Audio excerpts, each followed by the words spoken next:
Good afternoon, ladies and gentlemen. Welcome to the official Drift League GB live stream for round 2025, presented by Reinhold Media. You join us here at a currently wet and windy corner of Wigan at Three Sisters Circuit. Today will be the day for our Pro Class 2 action. This is the contingent of drivers running road tyres. My name's Harry Clayton. I'll be your humble host today, and I will have a rotating guest commentator with me this weekend. For qualifying, it is Mr. Matt Smith of Volkscraft Exeter. So, as always, we will start the event proceedings by looking back at the previous rounds and the accrued points totals for the drivers. So, Kieran Bond out in front on 158, Harry Cunliffe 137, Ryan Milton 109, Chrissy Palmer 107, Jack Coburn 106. Then in fifth place with 97, Hayden Renton. Seventh place, Michael Bennett, 88 points.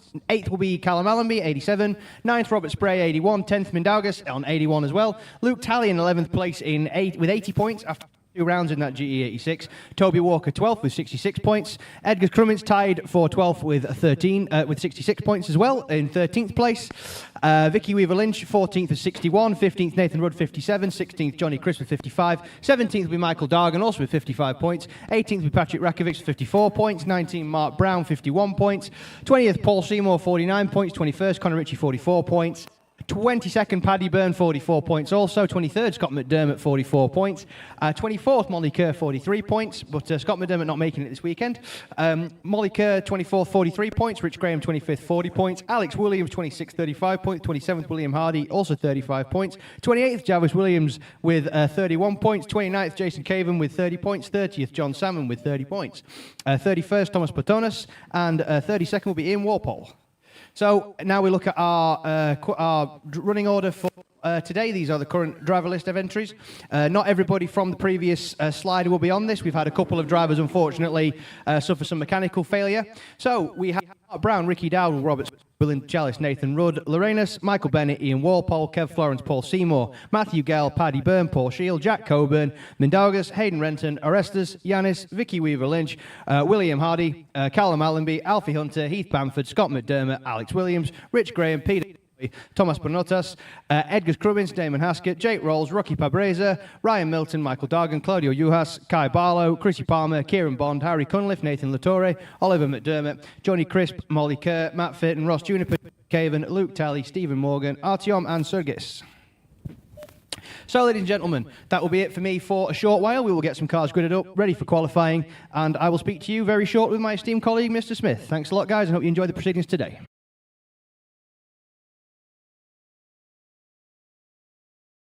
Forget subscribe Reinhold Media YouTube channel and stay locked in all season long.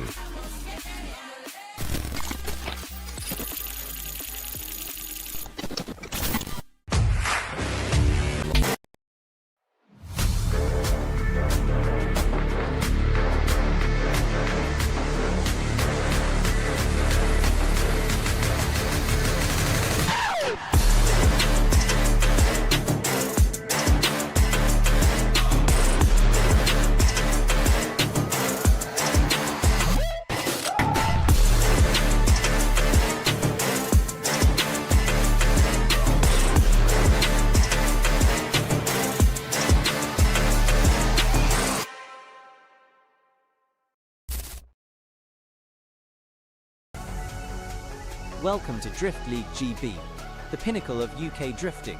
For 5 adrenaline-fueled years, DLGB has showcased the nation's elite drifting talents. From the technical turns of Three Sisters to the high-speed bends of Pembroke, each round pushes drivers to their limits.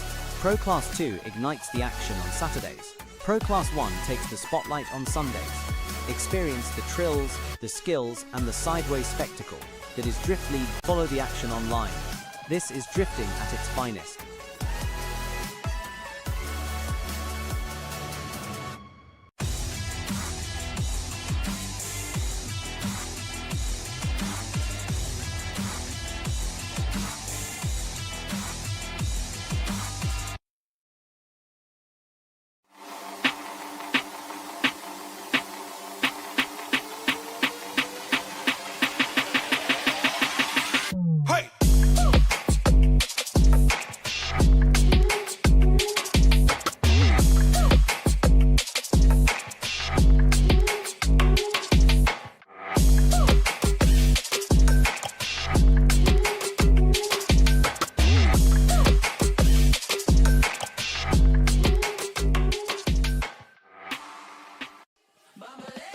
Reinhold Media is excited to announce our official coverage of the Drift League GB 2025 season. Get ready for full throttle action as we bring you live coverage of every event, featuring high-quality live streams, dynamic overlays, real-time results, and live commentary that puts you right in the driver's seat. Don't miss a moment of the sideways action. Don't forget subscribe Reinhold Media YouTube channel and stay locked in all season long.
Fan of that. Absolutely, yeah. No, Kai definitely running a very, very good line there. But Kai is very, very adept at this track. He's done it that many times. And like I say, I think if anybody here is going to be an upset, it's going to be Kai Barlow. He's a very, very talented young man. Not an easy car to drive either, Absolutely is it? not. No. Very, very, very short chassis, 89-inch wheelbase on an MX-5, so it's extremely small. It's very, very. What's that in new money? 89 inches. Oh, good. I don't know. I just read inches. I'm sorry. I'm normally one of those people. I want everything in millimeters, but I just know an MX-5 is an 89-inch wheelbase. Also, a lot of mechanical grip with it being double wishbone front and rear. Yeah, that's that. They're always fast, aren't they? That's absolutely, the other thing. yeah. So there's a reason why the Gripped Up boys call themselves the Gripped Up boys. Mr. Matt Smith's checking out his alignment specs. I'll just see what an S13 is in comparison. Well, he has a bit of downtime. Well, I got it in mil, you see. I think it's 108 inches is an S13. I could be wrong. Well, yeah. Yeah. 2.45 All right, okay, meters. Stop flexing your wonderful laser alignment rig that you got. Incidentally, guys, if you want an alignment, please head down to see Matt at Volkscraft Exit so he can justify the purchase to his wife. As Javis Williams now leaves the line, Team Northants MX-5, the third of the three drivers from Team Northants MX-5. Javis in the big winged MX-5, an alternate for this event. Actually, I convinced him to bring.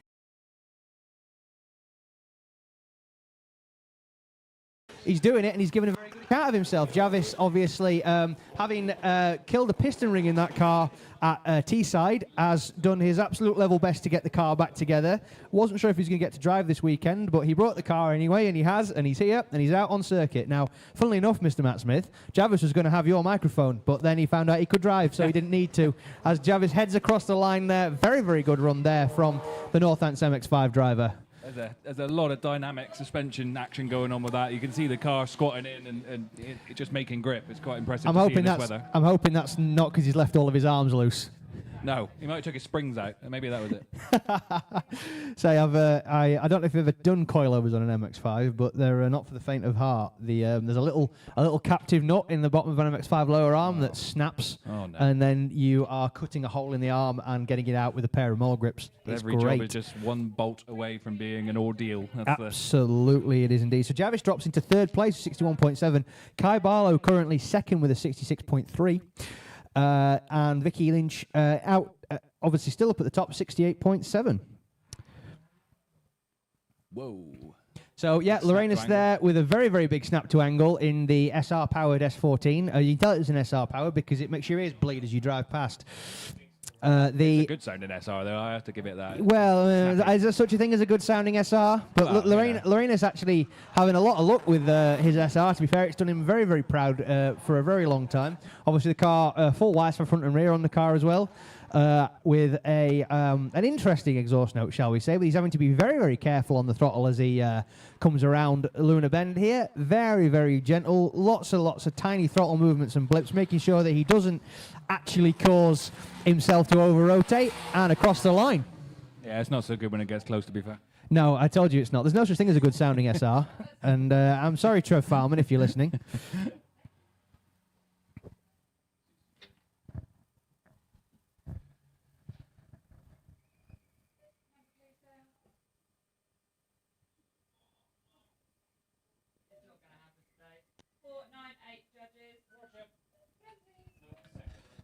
So this will be the second run for Mr. Ryan Milton. Obviously, we don't run these guys in qualifying order. It is totally up to them when they come out for their qualifying runs, and they can run two back-to-back if they so wish. That means that the drivers, if they have mechanical problems, they've got a bit more time to sort it out before qualifying. So Ryan Milton here needing to probably improve on his score, obviously a little bit down there, but having a very, very...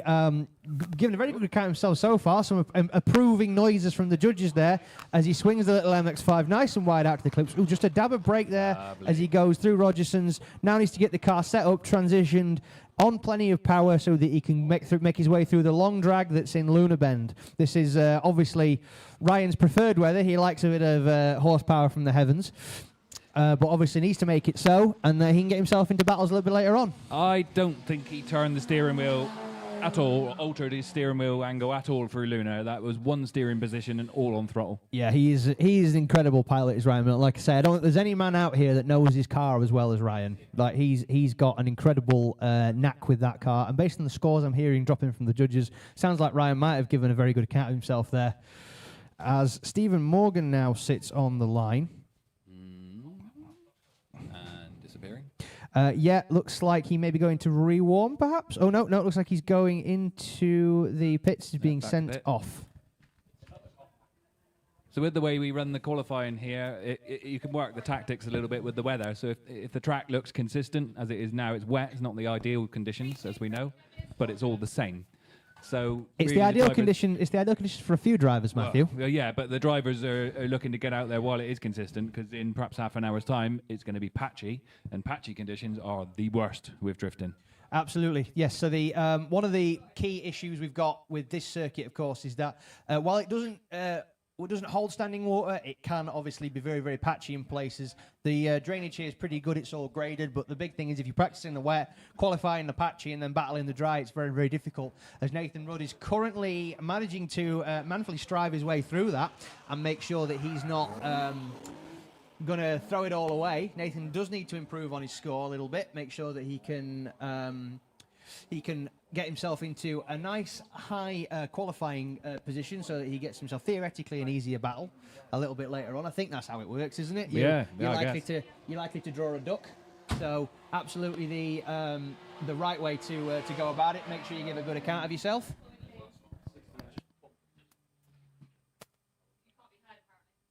Yeah, I know. I'm trying to sort it out, but I've got no fucking sound, guys. Good fucking question.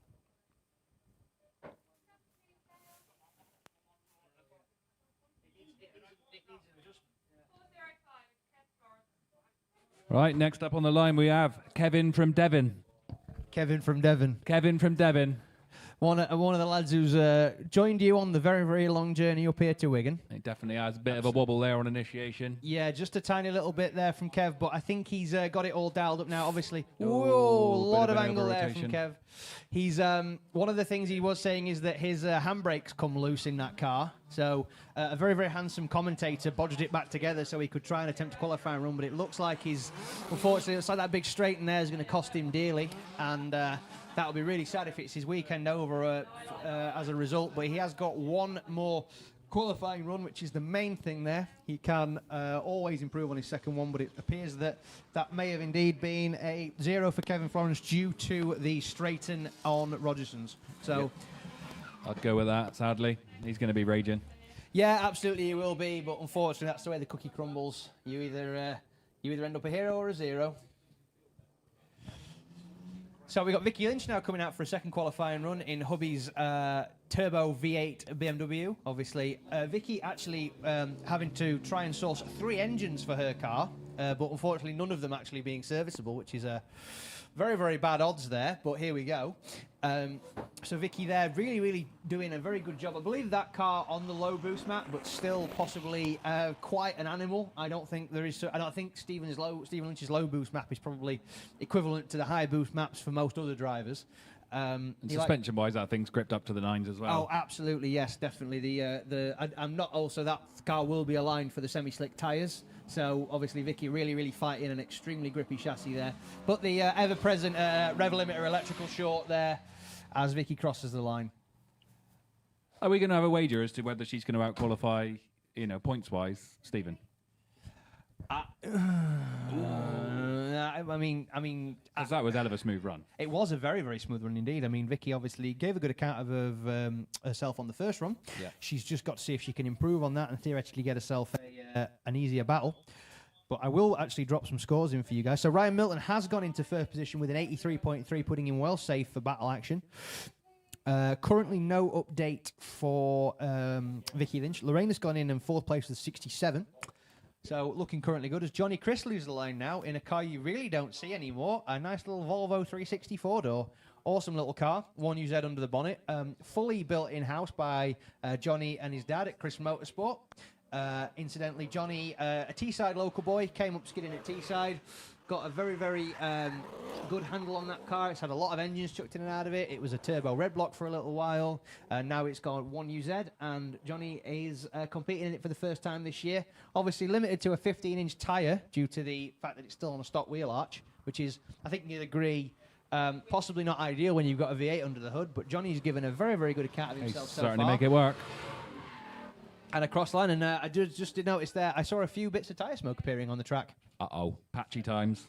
1 or 2, yeah. So that's potentially something for the driver to think about. What do you reckon to Volvos in drifting, Matt?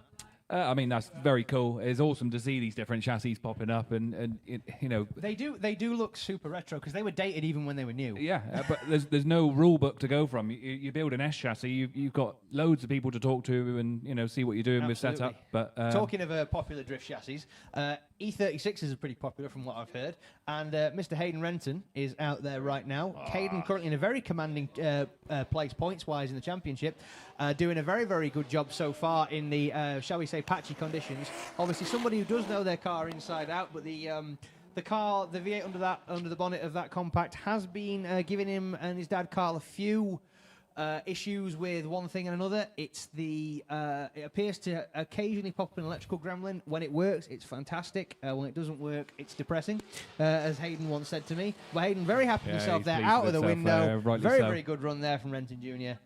another car that maintains almost perfectly consistent angle through Luna. It's really great to see that they're setting up the line well early and just holding it all the way through. Absolutely, yeah. No, Hayden doing a great job there to get the car gathered up. He's doing a lot with a little there because that car's only 280, 300 horsepower.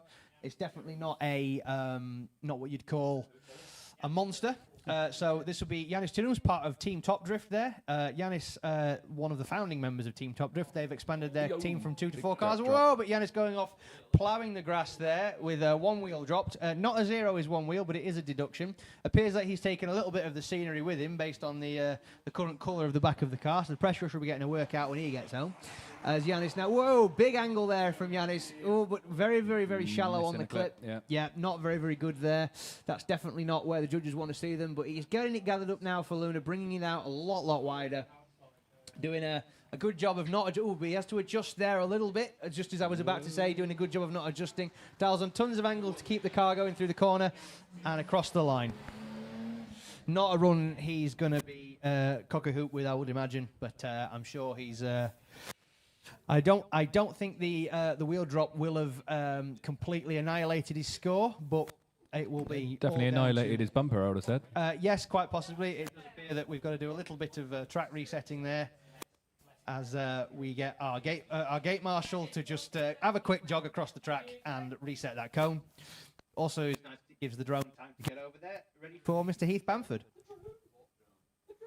It's starting to become difficult conditions now. You can see the sun beating down. I can see sort of satin finish patches on a shiny track. So it's Is it satin finish? Yeah. Okay, fair enough. I don't know enough about paint. Do you not? No. It's not matte black. No, it It's isn't. satin. I agree. I've never painted anything that I didn't like. I painted it with a catapult, so I don't know.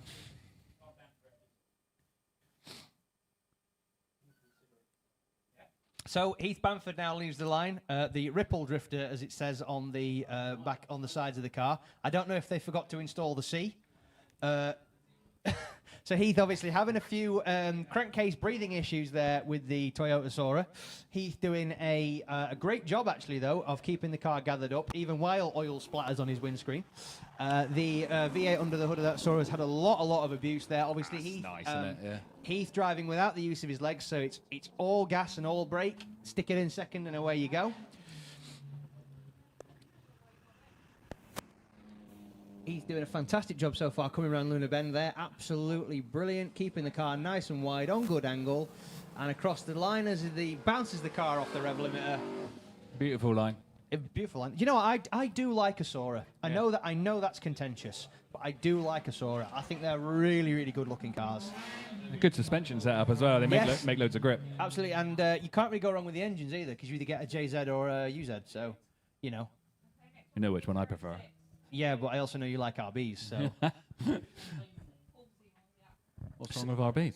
I didn't say anything was wrong with RBs. I just said, I know you like RBs, so you're an inline 6 guy. Talking of UZs. Yes, exactly. Somebody who's not an inline 6 guy, somebody who's a V8 turbo guy. Another member of Team Ronin here is Mr. Paul Seymour.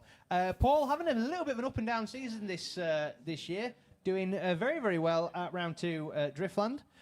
Coming in 4th place in the Team Ronin Keywise Cars 180SX there, running, as we said previously, 1UZ turbo power, around 500 ponies under the bonnet of that.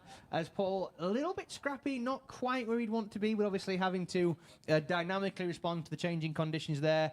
Paul did say that in the wet his car feels horrifically slow, and to be honest with you, it's definitely affecting him a little bit because I think the problem is he struggles with his gear ratios there. So Paul, probably not the most impactful run. Will it be technically correct, and will people give it a reasonable score? That remains to be seen. Looks like he was on Rain Sports there, with the way it snapped straight over the finish. It almost snaps into a groove. The Rain Sport seems to be a real cheat code. What do you reckon? Oh yeah, absolutely. The Rain Sports are savage if you can drive on them. Yes, of course. Yep.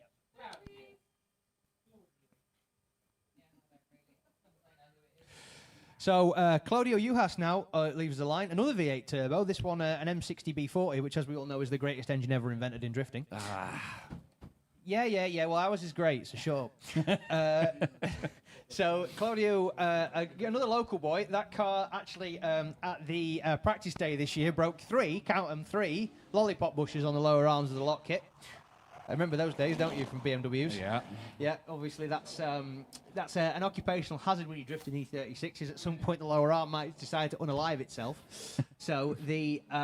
Never a good day. No, absolutely not. But Claudio doing a very good job of keeping the car under control here, dealing with the patchy conditions and making sure that he can really get that car on plenty of angle, keep it nice and fluid, and he's done a very good job there. Wish he'd painted his front wings like it really does let the car down.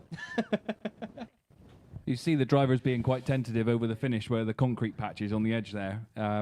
It's like the old thing of, you can't step on that because it's lava. Yes. The concrete is ice, basically. Yes, absolutely. Yeah. So for people who don't know, concrete when it gets wet, it doesn't drain away because it's an almost impermeable surface. So effectively, if you catch that after coming off a dry patch, it's terrible. As Jack Coburn now sets off in the E30 Touring. Bit of brown stuff was there? Yeah, well, it was blood red, but now there's a bit of brown stuff as the hatch flies open. The active aero there doing a fantastic job of keeping the car planted. And a very uncharacteristic spin from Jack Coburn there. That is not what we expect to see. The boot lid upset the aero. Yes, that's exactly what it is. Yes, the boot lid, the anti-stall stopped working. Yeah. It's yes. Do you know the E30 Touring was actually not designed by BMW? Really? So there was an engineer at BMW who basically had a 325 saloon that wasn't big enough. So because he had 3 kids, so he cut the roof off and fabricated his own hatchback. And then he drove it to work one day, and the one of the design CEOs at BMW was like, "That's really cool. We're going to make those." I kid you not, that's true. You can look it up. Is it better looking than the saloon? I like a Touring. Yeah, I really like a Touring. I like a Touring. Sorry, Trev Falman. As the other half of the representatives of Team Top Drift Leagues line here, Edgar's in the 1 Series. Obviously, the 1 Series is a newer chassis. Obviously, you still see these cars about. I remember when these cars were new, which makes me feel really, really old. Yeah. The 82. I personally like the 82. I think it's a cracking looking little thing. Edgar's there, but running a very, very antiquated engine by modern BMW standards, still running an M50 turbo under the bonnet of that. Oh, I gotta love an M50. Everyone loves an M50, especially when it's an early iron block one. Yeah. Do you know Josh Moore's M50 turbo is still the original engine out of the car? They do an alley block M50? They do an alley block M50, yes. You sure that's not an M52? It might be. I don't know enough about BMW engines. I've just got told there's such a thing as an alley block M50. I could be talking absolute cobblers. I've never seen one. Me neither. I'm not going to say it's not a thing, but I've never seen one. My only guess is maybe they did it for like half a year while they developed the 52, perhaps. I don't know. But either way, not a bad run there from Edgar. Edgar's doing really, really well at the last round, scooping the Hard Charger award. Hopefully he can keep that momentum up as the liquid power top-up has arrived. Yep, that's the dry patches sorted then. Yep, no more. There will be no more dry patches, ladies and gentlemen, as we get what appears to be the worst bit of rain we've had for probably 3 or 4 hours. As Sergei Zivanov leaves the line in another M50 Turbo, E36 Touring. Sergei's there, obviously having to be very, very gentle in that car because it is very, very powerful. Doesn't want to upset the line, obviously having to deal with the changing conditions. A local driver has done a lot of the practice days here. So to come out and see what he's like in competition, hopefully earn himself a license to drive next year. Again, another Touring, which is, again, you either love them or you hate them. It's very rare that you get anybody without an opinion on them. I personally like an E36 Touring, again, and... I'm more of a coupe man with a 36. Well, you have a coupe, that's the difference. If they made an M3... right, I'm gonna go out on a limb here and say if they'd made an E36 M3 Touring, it would have sold gangbusters. Yeah, maybe. But in those days, they weren't really so sought after, were they? No. It was an odd thing to have a fast Touring. Absolutely, they were. Should just add some score updates. Heath Bamford drops into 9th with a 59.7. Claudio in 10th with a 59 dead. Edgar's 11th, 57.7. And Paul Seymour 12th with a 57 dead. So currently, we have 2 drivers on the 0. That will be Kev Florence and Jack Coburn. Obviously, down to a straighten and a spin.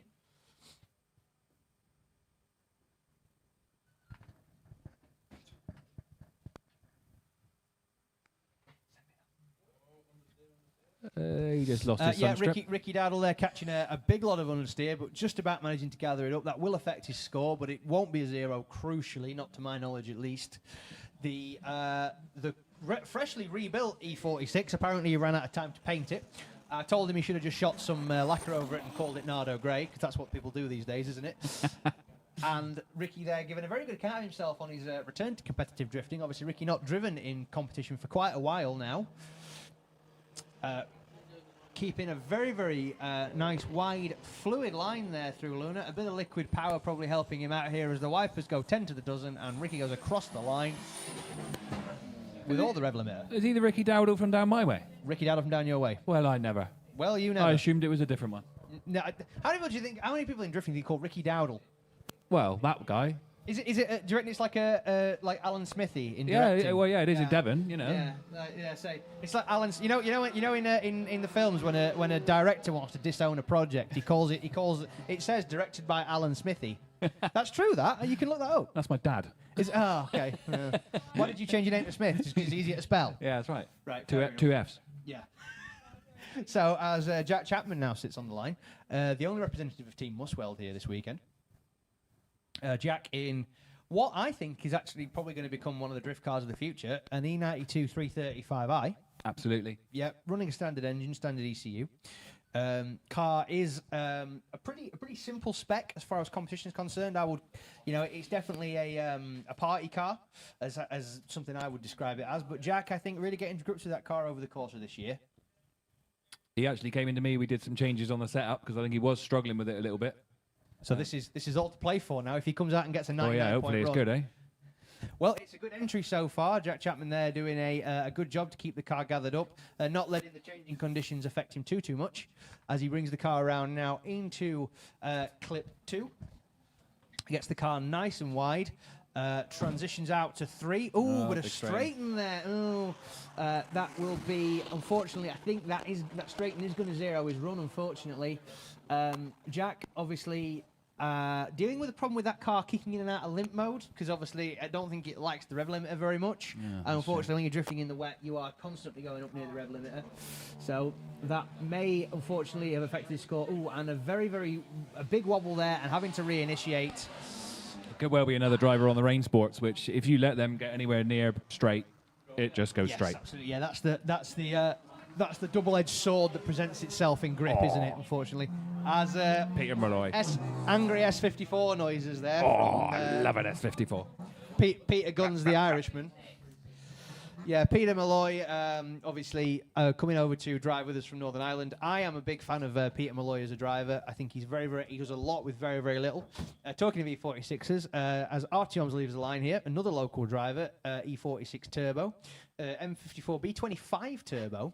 Apparently someone told me that is actually better for the rod angle because of the lower stroke on the crank. It's better for the RPMs as well, do you think? I would imagine so, yes, definitely. So Artyom doing a good job so far as the aero flaps in the breeze. It's got, it looks like it's had some fresh Rocket Bunny arches on it, but they've not been liveried. So I would guess that's probably been a relatively recent addition. So Artyom there keeping it gathered up, getting it nice and clean round Luna there, good angle, but dropping back a little bit. Keeping it on the circuit, though, on the straight and narrow. Like I say, those rumble strips will be like ice. With the single wiper going. Easy to get caught out with those rumble strips. Absolutely, yes, because obviously, for you guys who don't know, who've never been around this circuit in a drift car, the corner, like I say, is not fluid. It has several apexes. So realistically, we call it Luna Bend, but it's not really a single bend, is it? It's a series of bends. It's more like several small bends. I mean, an inch wrong on the way into Luna, and you end up on that curb on the way through it. Regardless, or you have to lift out and straighten slightly to get through it. It's just it's awkward if you don't know. Absolutely, it is. Yeah. So that's the double-edged sword of drifting here. As Mindy leaves the line now, Mindaugas. Mindaugas' old car here being piloted by Gabby. Mindy in Baby Bull, his simple seat time stallion. The M60 B40 powered E46, which to be fair to Mind, is doing him proud. It's been a real warhorse all year, and he's so far doing absolutely fantastically to keep the car pedalled nice and wide, nice and fluid, a lot of angle. Mind really coming into his own as a driver, I think, this year. I've been really pleased with how he's progressed. I think now he's got a proper reliable setup underneath him, where he's not constantly chasing issues. He's done an absolutely fantastic job.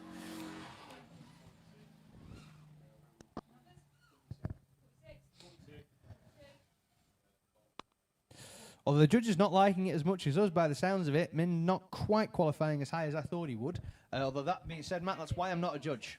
Well, no, neither of us are. We're just watching and enjoying what's going on, really. And I wish drivers remember I'm not a judge. You're not a judge. No, I'm not a judge. I remember. Yeah, you remember. Make it a hive mind for everybody You else. are quite judgy for a non-judge, though. Ouch, that's not very nice. I'm not judgmental at all. Callum Allenby now leaves the line. Callum, another guy with an up-and-down season, unfortunately, did really well here earlier on in the year, but then missed a couple of rounds. Sounds fantastic with, as well, all the limiter on that JZ there. The car having a bigger turbo and a standalone ECU for this year, courtesy of Mr. Bradley Wallbank. at Mutant Engineering, a good friend of ours. Believe Brad saved your skin once or twice in a few 5-minute rules. Or maybe once or twice. So, yeah, Callum, a local hero on this track, doing an absolutely fantastic job. He's some pilot, his little Pearl. Absolutely honestly. amazing driver. Absolutely. And obviously, that car, a championship-winning car as well, did actually win a series. Callum really doing it justice.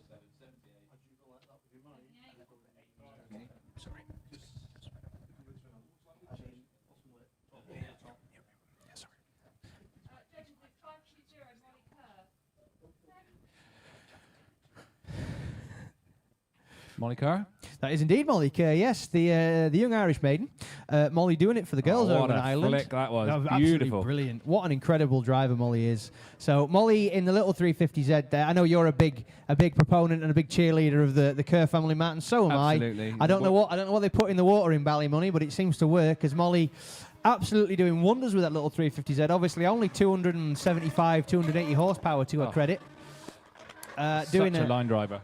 Incredible line driver, and somebody who really, really wanted it to get wet, because obviously that gives her about, 150, 200 more horsepower? Plus 150. Easy. Yeah, absolutely, yes. Watered-down equivalent units. Beautiful run there. Absolutely brilliant run there from the young Irish phenom, Molly Kerr. And I am super excited to see what she's going to do with the 2JZ E46 build she's got in the works. Yep, that's going to be savage. That's going to be incredible. How good would it be to have like brother sister IDS pro battles and one spares package in one van? Absolutely, yeah. So Alwyn's like, oh, it'd be great, and get rid of all these 350 bits that I've got now. But yeah, Molly never had a super powerful car under her belt. Started in a 325 compact and then moved up to the 350Z. As the final member of Team Ronin for this weekend sets off, Matt Fitton, indeed, Mr. Fitton Fab, still not bothered to put a back window in the car. Not sure how well he's feeling, but a big flick from Matt Fitton there. It's not fitting. It's not fitting, no. The It's back indeed. window does not fit in. Yeah, need to get the jigsaw out. So Matt Fitton there, big flick so far, but has held on to it, kept the car nice and fluid through clip 2.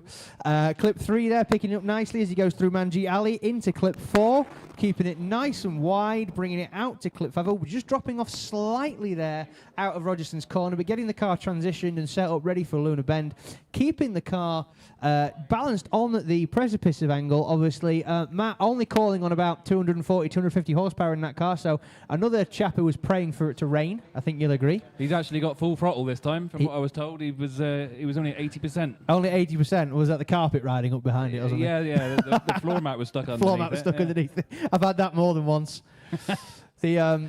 I tell you what was the funniest one was a friend of mine once took his 4x4 to the dealership for a rattle, and there was a rock lodged in the under tray. Cost him £165 to get that rock out. Some rock. As Alfie Hunter now leaves the line, we're getting through all the Devon boys here. Alfie in the supercharged M60 best engine ever S14 with the see-through doors, appropriated from Peden Nielsen.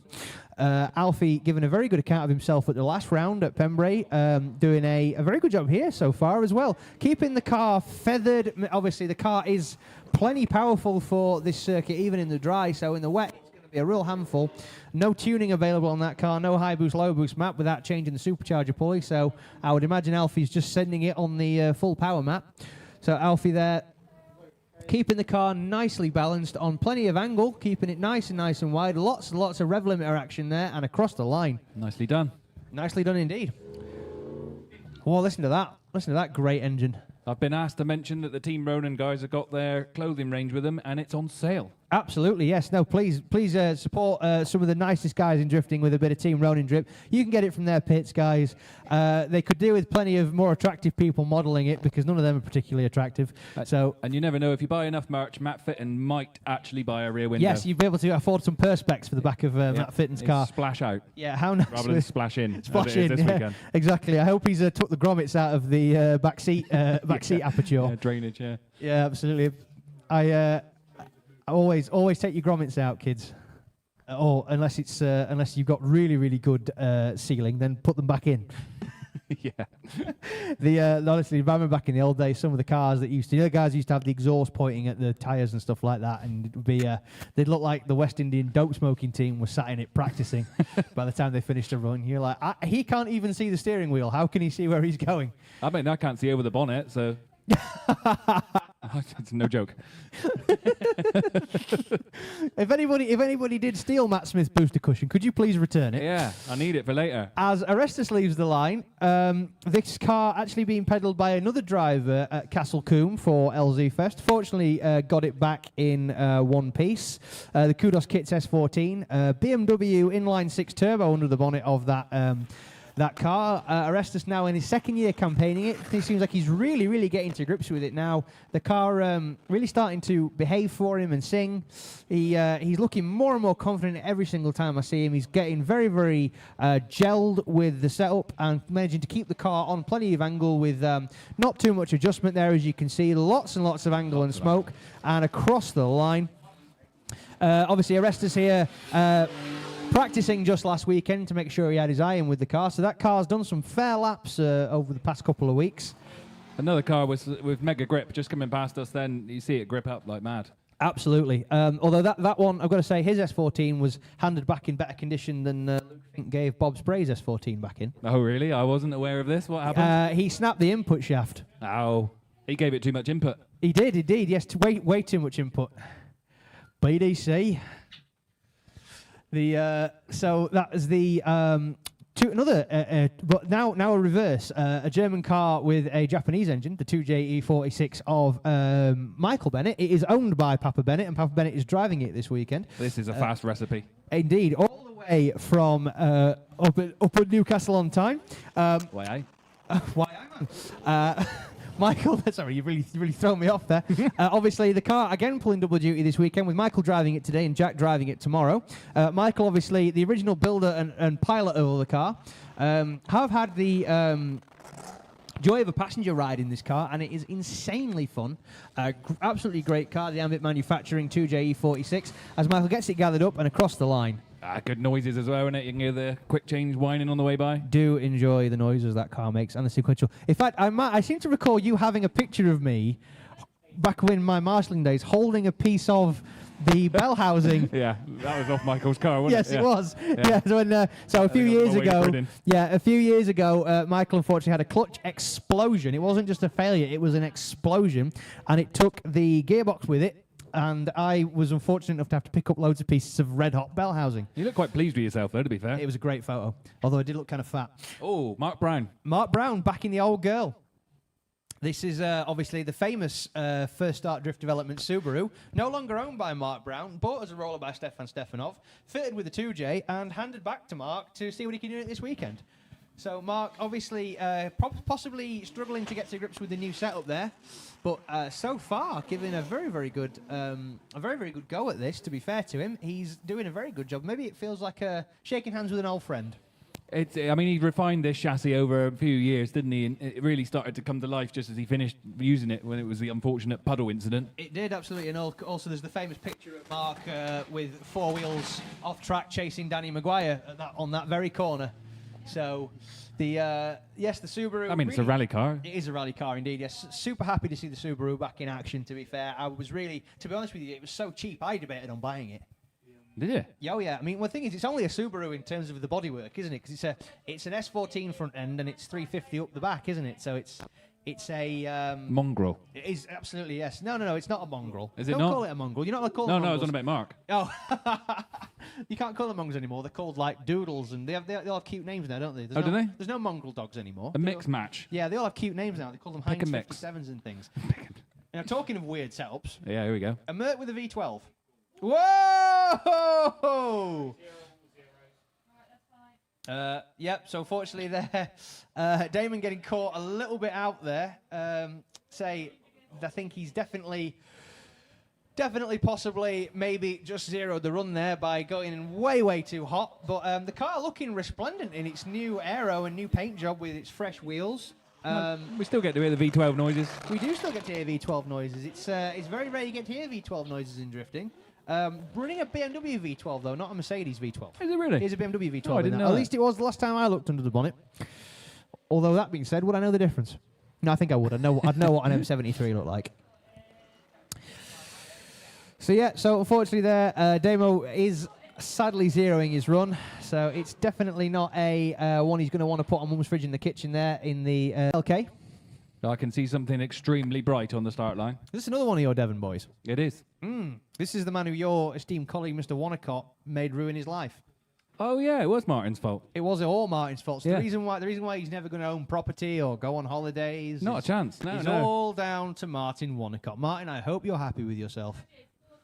I mean, it's the best way to become a millionaire, being involved with drifting, but you have to start as a billionaire. Absolutely, yes. So Alex Williams obviously having some real heartache with that car. Obviously losing the DMEC winning 2JS15 in the HP Works fire. Yeah, it was awful. Came back to build this with the Forza SR. The Forza SR unfortunately lasted 2 events. So he's now been Beautiful crashing on the car initiation, for the man. rest of the year with the 2J under the bonnet. And it does look like the car's really coming on song for him as Alex does a beautiful initiation, gets the car nice and wide out to 2, brings it through clip 3 on Mangielli. A little bit of an adjustment there, but nothing too strenuous. Picking up clip 4 very nicely, nice and wide on the edge of the track out to 5. Just needs to get the car gathered up now and transition back round to Luna. Keep that on a nice fluid level of speed and angle. He is a little bit slow, ladies and gentlemen. That's unfortunately, as you can see, there's a ton of wheel speed out the back of that S14. That's just down to the fact that there ain't no grip to be had out there, no matter what you do with your tyres or your suspension. See, he's not really struggling with the conditions. It looked very fluid. There's a local practice day down our way, which is notoriously wet and about 5 different surfaces. Chances are he's been practicing on that, and it really reflects in his driving.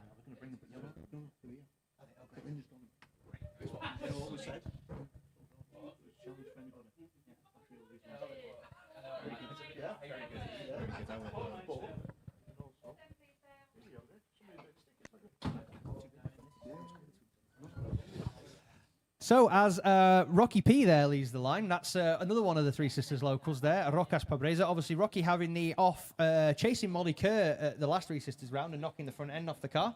Got it all back together, treated it to a resplendent coat of Darth Vader black. And Rocky now coming back out to his home circuit to show us what he can do. Looks really resplendent with the new wheels on it too. Absolutely fantastic looking car, so I think anyway.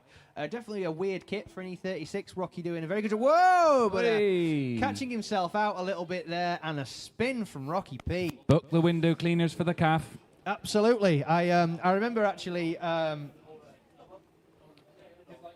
all the people stood on that corner.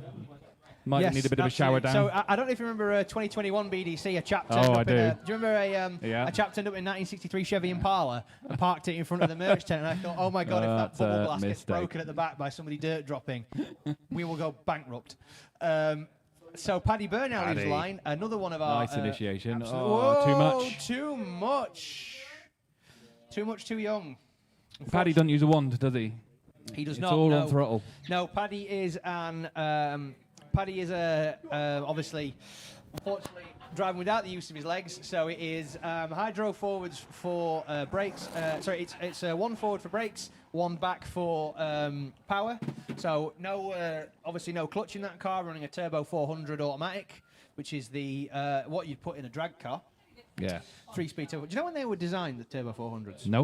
1957. 1957. And they're still like one of the toughest gearboxes you can buy. Well, they are American, no doubt. They are, yeah. No, they're a General Motors. General Motors had some very weird gearboxes back in the old days.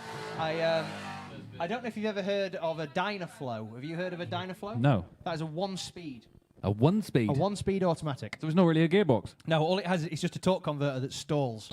That's basically all it is. It's absolutely fantastic. As Bob Spray now leaves the line. Bob on a last-minute sticky crash. initiation there. Yeah, a little bit. Yeah, looks like the car didn't respond the way he wanted it to, but he's managed to gather it up. Obviously, Bob running up and down the country to try and find a gearbox for that car after Luke Finked it. But so far, looking like the car is back on song, and Rob doing a very, very good job here, hoping to have a repeat of his luck at the first round where he was able to get 3rd place on the podium. Absolutely fantastic job so far from Rob Spray there, keeping it nice and pinned, nice and wide round Luna, with the wipers going. Lots and lots of spray coming up off the back of those tyres. Oh, it is Rob Spray. Rob Spray is Rob Spraying. Listen to the Jay-Z sing, courtesy of Martin at Engine Tuner, who I believe is a good friend of yours. He is, yeah. Yep. Yes, ladies and gentlemen, if you're somewhere in the Devonshire area, please go hit up Martin at Engine Tuner. He will make anything you've got that you want to make sound awesome and do cool stuff. He'll make it sound awesome and do cool stuff. I mean, let's face it, your RB's an absolute ripper, isn't it? It is, but the weekend's not over yet, so I'm not going to speak too much about Well, that. that's very, very true. So now out for a second run, possibly after a tyre pressure adjustment. Mr. Kai Barlow, obviously one of the local heroes, one of the young guns. Kai, if you get a chance to speak to him, he's one of the nicest, most humble kids you'll ever meet. Really, really loves what he does, and he's been working on that car entirely by himself for God knows how long. He even welded up his own screamer pipe, which is That's pretty impressive. isn't it? Yeah. As Kai gets it round Rogerson's now, nice and wide, keeps the car on very, very good angle, gets it settled up through the transition, keeps his throttle pinned, although, it sounds like he lifted a tiny bit there. Yeah, it looks like it's going well, though. It is indeed, yeah. I would imagine Kai having that unfortunate, Kai on a 5-speed gearbox, I believe, so having to do with that awful choice between second and third. Would guess there's third gear in that. So it sounds like all the pops and bangs as we finish up. So It's popping off. it is popping off indeed. It's all popping off It's here. all popping off, broski. So, William Hardy now sits on the Willie line. Hardy. Or Frank Abagnale Jr. to his mates. This thing sounds incredible as well, by the It way. does indeed. This is the Peregrine Performance Prepared. And all the microphone clips just went absolutely apoplectic when I said that. That will be the 2J powered E46, courtesy of William Hardy, Mr. Hardy Plant Hire. As Willie, very, very ginger on the throttle there. Definitely not the wild initiations that we're used to seeing. Being very, very tentative, I would imagine, down to the patchy changing conditions. As he now floors it, hits the limiter in the 2J E46. Obviously, Willie having a bit of a rough time of it at Driftland, unfortunately, knocking the back end of that car quite severely. Having issues with the cabin filling with smoke, he was telling me. No matter what he tried, couldn't seem to He get ain't got it. that problem today. No, absolutely he hasn't. No, that's definitely something that is not on his mind right now, as he gives a good account of himself so far and across the line.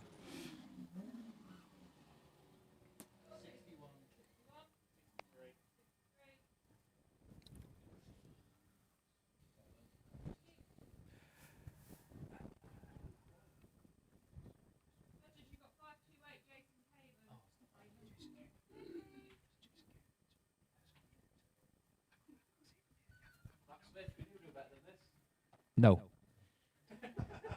As Jason Caven now leaves the line, one of the Scottish contingent. Jason having an absolute blinder of a day at Driftland back at round 2. Come back now out for the last round, now with 3 litre power under the bonnet of that compact. It's definitely still on the lower end of power for the cars, but it doesn't seem to matter to Jason. Jason, very, very competent wet weather driver, as he swings it round Rogerson's nice and wide, keeping the wheel speed up. Has to get the car nice and safely transitioned now, nice and settled, ready to get out nice and wide for Luna Bend. Obviously, bear in mind the judges scoring, as in every car will leave the line with 100 points, and then it will bleed off for each mistake. Jason really ringing that little compact's neck, all the limiter, and across the line. It's about the perfect amount of power for this conditions. Yeah, 250-ish brake horsepower. Now, incidentally, the man who got knocked out by Jason Caven at Driftland, who, by Jason Caven's own admission, had it in the bag and then decided to spin on his chase. Oh, nothing worse. Mr. Matt Gell. So Alex Williams currently topping qualifying by 0.4 of a point over Ryan Milton. Excellent. Callum Allenby going to third with an 82.7. Michael Bennett fourth, 78.7. And Vicky Lynch fifth, the 75. Vicky doing it for the girls. Absolutely. As Matt Gell now leaves the line in the Mac Tools LS powered 350Z. Matt, obviously, a fresh build for Matt this year. Does appear to be really, really feeling the car out now. Matt does tell me a lot that he suffers a bit with his nerves when he gets in the car to go qualifying. Although it appears, I'm not trying to curse the man because he's a very, very close friend of mine. It does appear that he's really, really got the 350Z dialed here. He did actually come do the practice day here last weekend to make sure he could feel the circuit out. He's only driven here a few times. Getting the car very, very nicely hung out there and across the line. Nicely done.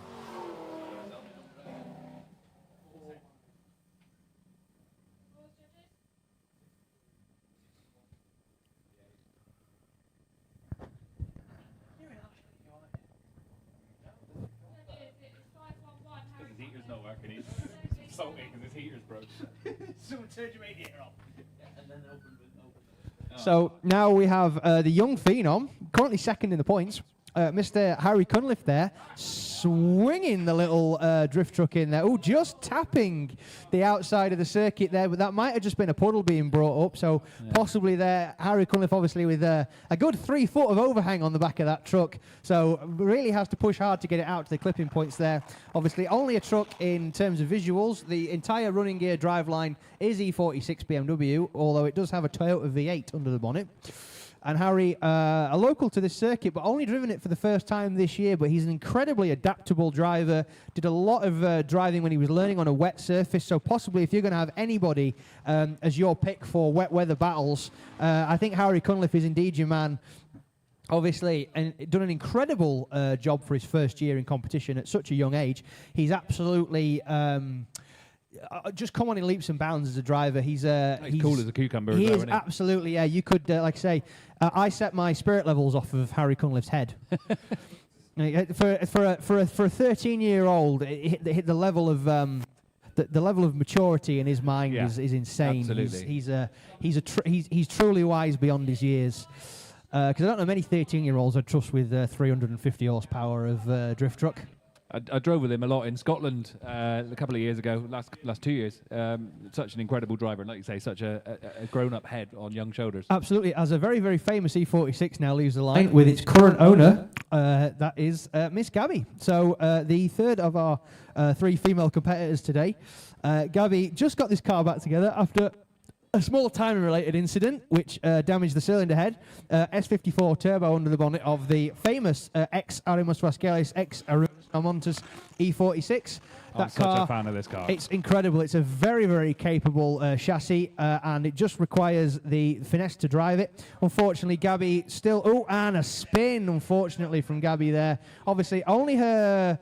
I think her second time driving it since the rebuild, so you could put that down to nerves. Absolutely, it's a very, very difficult stage to bring a fresh build to. I can't think of worse conditions to be using a car for like the second time. No, I genuinely don't think it's. I mean, competition is stressful enough as it is when you're not in a fresh build. Exactly.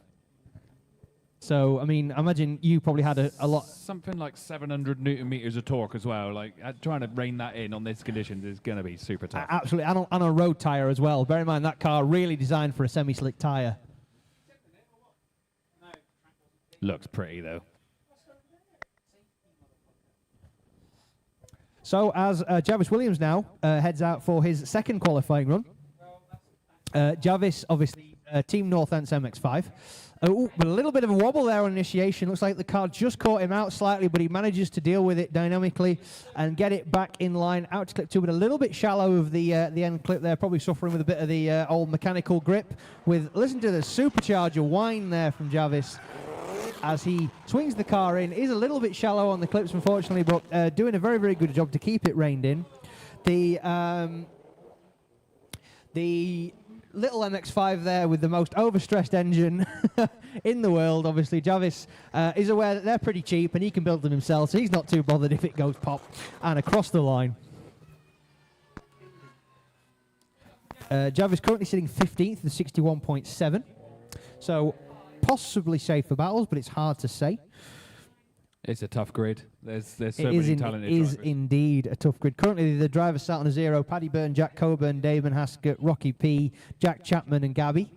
So they all are obviously out to try and better that, because obviously you don't qualify on a 0, ladies and gentlemen. There's no mulligans here. Is it 50 drivers on the grid?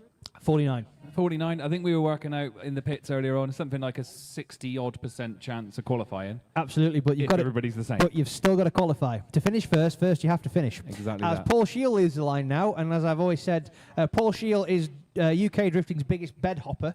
This is another new car that he's bought. Decided he was going to get rid of his LS3 powered 8 HP S13 and picked up this RB powered S13. I knew it sounded good. Yeah, I believe it's actually an Irish car. Oh. I couldn't trace the previous owners because all Irish S13s look the same. Yeah, they're all on the same recipe.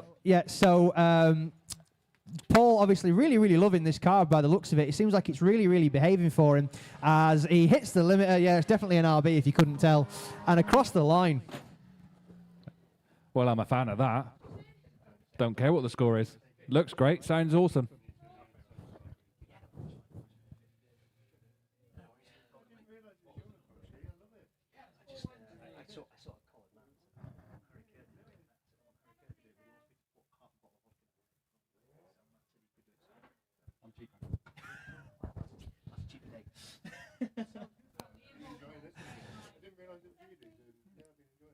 So as Ian Walpole now sits on the line, single jingles for the win. Still an M20 in that little car. Yeah, that's admirable. That's incredible, isn't it? Really, that's like having a hand crank Brontosaurus feeder in your house. It's a Brontosaurus. Yes, absolutely. As Ian, obviously fighting issues with that car all year, was a shell just before the first round, but sounds like it's being really, really flat and not wanting to behave with itself, unfortunately.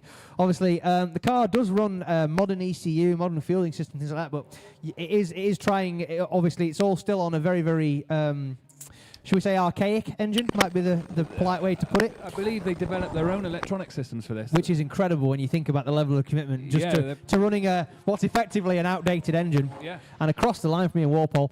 Unsure if the straighten there in the centre, no, did not zero his run. He is going to get a score on the board, but again, I don't think it's going to be a showstopper, unfortunately.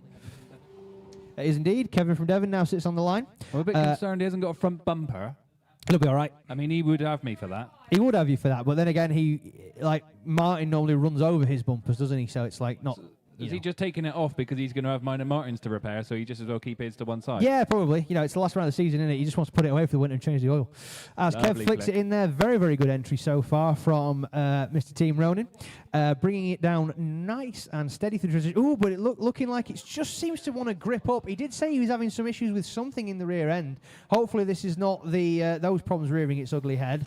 Kev's still running a standard S14 different shafts in that car, so they're definitely a little bit, how should we say it, overstressed with the 400 horsepower the SR's making. But so far, Kev appears to be keeping it all together.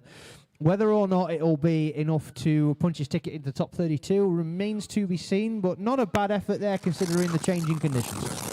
That's a fine line getting into the comp today, no doubt. Absolutely, yeah. I think it will. I think it's going to come down to decimals of points. Absolutely. I know earlier on I was chatting to Kev, he was running the Rain Sports, and the car's got so much mechanical grip that he was finding it hard. Like the shallow angle and straight ahead kind of stuff was so grippy, and then as soon as it went on high angle, it just lost everything, and it was really awkward to drive. So he's actually back on normal road tyres. Okay, so they reckon that might be the demon tweak there. As Lorenus now leaves the line in the Flying Trumpet, the SR-powered S14. Lorenus, obviously, so far is just about in the show still, but may need to improve on his score to continue on with the... if he wants to continue on with his day, just to make sure that he's got himself a nice, easy battle a little bit further on. As Lorenus gives a very, very good account of himself so far through Rogerson's corner, up, out onto Luna. Really keeping the car nice, pinned on, nice fluid angle there. Looks like he's possibly running out of gear a little bit there, but maybe doesn't want to upshift, because I imagine an upshift there is liable to upset the car if he gets it wrong. Or upset the gearbox. Yes, absolutely, very much so. And across the line. A lot of finesse in that run for me, I like that. A lot of limiter, which I didn't like in that. Well, no, the noise isn't great. I mean, if we had ear defenders, it'd be lovely. 12 hours of non-stop SR limiter ASMR. No. You know, if I got imprisoned in Guantanamo Bay and the NSA agent that's watching my every move can take this to note, right? If you want to break me, just make me listen to an SR limiter and I will start singing like a canary. Honestly, I'll after that, I'll tell you or not if I wear ladies' knickers. Well, you can just tell us anyway. Well, you've seen them. Well, you haven't got any trousers on, so how can I not? Well, they're wet. As Oliver McDermott leaves the line here in the... Whoa! Little bit overcommitted there from young Ollie M. Unfortunately, not quite how he wanted that to start. So McDermott Jr., unfortunately, zeroing his first run. Who do you think he is with that initiation? Matt Smith? Yeah, seems like it, eh? Yeah. I can confess that does not work. No. Just throwing it in and hoping you'll gather it up is definitely not a sustainable strategy. Not the one. But I do know for a fact that Ollie is actually building himself a new car for next year, which is pretty cool. Yes, I do believe it's an S14.9. Oh. I think that's what they call people who graft S15 front and rears onto 14s. Absolutely. And it'll be, if he's never driven an S body before, it'll be a baptism of fire because it's completely different. Absolutely, especially with LS power. Oh my lord. Although, can I go out on a limb here and say something controversial? Oh yeah, Not always. a fan of, not, always. not a fan of the S14.9. No? Don't think it suits the lines of the S14. The reason they do it is because the clams are easier to get hold of. Yes, absolutely. That's because just had him on the shelf. As Kieran Bond now leaves the line. Kieran Bond, your points leader. Wow, really throwing that in there. Very, very far to the edge of the circuit, throwing up a huge rooster tail. She's going to need a wash. Yeah, through Mangiali now, keeping the car, keeping it lit, as it says on the number plate there. Nice and wide out to Rogerson's corner. Obviously, Kieran Bond, the winner here at the previous round, doing a very, very good job. But Kieran Bond with the fastest 3-litre in the world. I don't know how that car's so quick. Because it's on throttle all the time. That's a very, very good point, Something yes. I've just picked up on there that nobody else has done in the entire of qualifying so far. Into Luna, he wasn't on the wand, he was on the throttle. That's a very good point, yes. So his top strategy tips from Matt Smith here, ladies and gentlemen. Spotters, get on your radios. I didn't know that was possible, so, you know, I'm just going to have a go later. Yeah, but you don't have... Yeah, but you've got twice the power. Yeah, we're still the same grip. Okay, fair enough. And there's tyres there as well, which have just got my bumper's name written all over them. Yeah, I'm sure. Kev Florence, if you're listening... Order some paint. Yes, he's punched his own ticket for you there, I'm afraid. And fiberglass. As Johnny Chris now leaves the line in the V8-powered Volvo 340. Johnny... Is that 340 or 360? Sorry, you know, I can never get this right. I don't know what the difference is. I think the 360 is a 4-door, so I think that is a 360. I thought it was just the premium version. Okay, again, there's something I'd love to tell you, but Johnny, another driver who's used to driving in all weathers in the little Volvo, as he gets through Matt and Gialli, nice and unscathed. Shallow through there. Quite shallow through Rogerson's corner, as Matt quite correctly pointed out. Does a very good job, though, of getting himself gathered up and transitioned into Luna as the wipers go 10 to the dozen. The insane changing weather conditions here, where it seems to go from sunny to downpour, is absolutely throwing these drivers for a loop as Johnny keeps it gathered up on the straight and narrow and across the line. I'll tell you what, it's a fun game in a drift car trying to find your wiper switch when you're mid-angle, because it's not on a stalk. You know, like a road car, you just got it on your stalk next to your steering wheel. No, somewhere in the center console. It's you know, you blindly go for it. It could be the starter motor. Could be the fuel pumps. You don't know what you're prodding at. The one of the things I did at the last event I was at was I actually wired a girl's wife motor in so she could drive. What? Yeah, she didn't have a wife motor. It was an E36 Oh, wife just wired at constant. Yeah, well, no, it was an E36 wife motor. There was a switch that wasn't being used, so I just ran a power to the high switch, to the high wire, and then grounded it out. Job's a fish. Job's a fish. As Stephen Morgan now leaves the line, Team Keep It Welded in the little orange compact. Definitely one of the simpler setups here today. And Stephen, obviously a local boy, all the way from Liverpool. Doing a great job of keeping the car gathered up. Lots of angle through Mangiali, which may hurt his score as he gets the car nicely gathered up out of Luna. Would have been difficult to chase, to be fair. It would have indeed. Yes, that's absolutely what the judges are gonna mark him down for there. I would think. If I'm not sure what their policy is on over angling if you hold it. But have you noticed how crazily raked all the compacts always seem to be? They always seem to be like they're almost like drag cars, driving aren't they? around on the front wheels all the time. They are, yeah. It's like a wheelbarrow when you hold it up too yeah, high. Literally, it's very, very weird. I don't know why. It seems like they seem to go max slammage in the front and stock in the rear. Yeah, no, we can't do that. Yeah, no, it's forward rake, guys. Forward rake is only cool on drag cars. Sorry, not sorry. I mean, it should be illegal. You think? Yeah, oh yeah. Yeah, so me and Matt Smith are anti-forward rake. Nope, not happening. So Yanis Tidum's here. Yanis currently sitting down in the late to mid-40s. Definitely needs to improve on his score. Looks like he's being a lot more, shall we say, conservative on this run. But sometimes, you know, smooth is fast, as plenty of drivers will tell you. Really working the on-off throttle there on the M50 turbo-powered E46, representing Team Top Drift, and obviously Lift Giant, which is actually Yanis's company. So if you guys want any garage equipment installed, Yanis is your man. Please hit him up. He'll lift it into place without the use of a crane, because the man has the strength of 2 grizzly bears. Whoa! I do believe that was after the line, though, so yeah. I'm not sure how the judges will score that. Is Lift Giant the ones that do those crazy storage lifts where you can get like 4 cars high? Yeah, they're insane, aren't they? Yeah, like you said, Jay Leno's got them. Yeah, I need that in my life. Yeah, they're absolutely amazing, aren't they? I can just keep buying cars, and the wife will never know because there's only one parking space. You know you're balling when you have to buy more space for your car. It's like when Pablo Escobar just go vertical. Pablo Escobar used to spend $7,000 a month on rubber bands to hold his money. that is a level of wealth. I wouldn't mind being a quid behind that guy. Brilliant. As Hayden Renton now leaves the line, and another one of the ubiquitous E36 compacts. Obviously, this car, Hayden, I believe it's his first, last, and only drift car. To be honest with you, it's a simple setup as well, simple recipe, absolutely, and just executed well. So fun fact for you: the V8 in that car is actually the V8 out of Matt Walker's S14, which is here with its new Turbo LS Is power it plant. really? It is indeed, yes. So at least, should I say, when it was originally swapped, it was that V8. Whether or not it's like a ship of Theseus, where all of the Triggers broom. Triggers broom. Yeah. Sorry, ship of Theseus probably. 6 new handles. Yeah, 3 6 new heads. handles, 3 new heads. Yep, absolutely. But Hayden, obviously, very, very commanding position in the points, doing a great job so far, and across the line.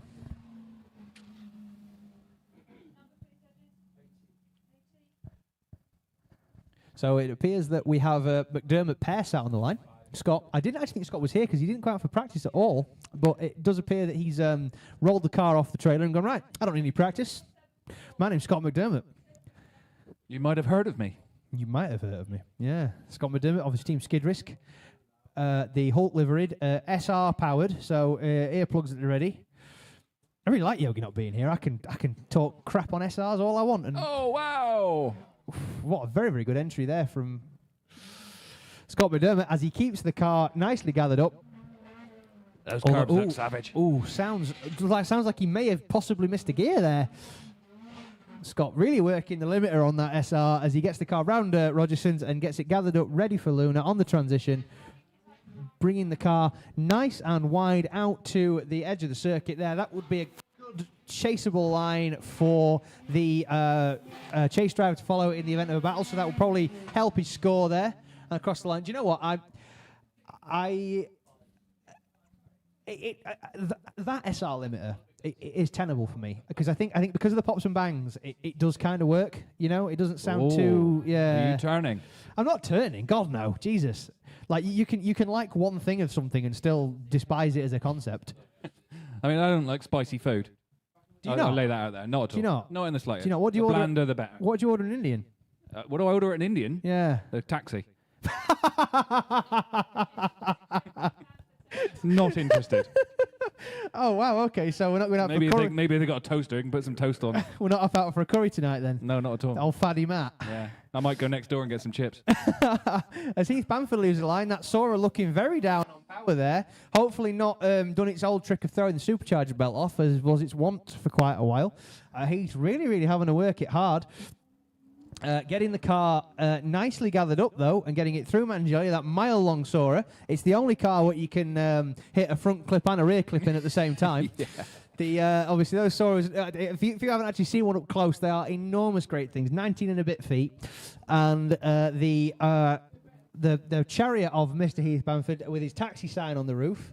Obviously, doing a lot of drift taxis in that car, really, really showing people what you can do even if you don't have the use of your legs, which is extremely commendable for that handsome gentleman and across the line. A real advocate for drifting as well. He's looked after us with basic live streams for years. In the times where we couldn't afford to put on a show like we do now. Oh, he's one of the. You know what? He's one of the people I'm super happy I know him. Yeah, absolutely. Like he's such a credit to overcoming adversity and being a champion and an advocate of this sport. He's a great man, and we're super happy to have him driving with us. Obviously, Heath was our official live stream for a while, so he sat out in rain, snow, sleet or hail on the bank, and when we couldn't get a full live stream, that was what we had instead. Good old Heath. As Luke Talley now sits on the line, a man in 10th position in the points despite only competing in 2 rounds. What a machine this is. Yeah, as well. 2 rounds, 2 podium in the GE86. GTR. Adam Zalewski engine in this 2J, which is an absolutely incredible piece of kit, sequential transmission. Luke earning his IDS Pro license at the last round of in Watergrass Hill. Real gentleman as well. Fantastic guy in the pits. Always Charming chat. and handsome Irishman, Yep. as what I would describe him as if I was going to write his epitaph. as Luke there keeping the car gathered up, but it's very difficult for Luke Talley in these conditions with all that power and so little grip. It doesn't matter what tyre you put on the back of that, it won't like the wet weather, unfortunately, especially not on a road compound and across the line. It is an incredible looking car. Amazing thing. What a beautiful. You see, he's sponsored by Exemplar Airport Concierge. That's actually his own company. It is indeed, yes. So if you're ever flying out of Dublin Airport, Luke Talley is the man to call. If you want him to come pick your car up, take it back, store it, valet it, clean it, and pick you back up in it once you've flown home, Luke Talley's your man. Real attention to detail too.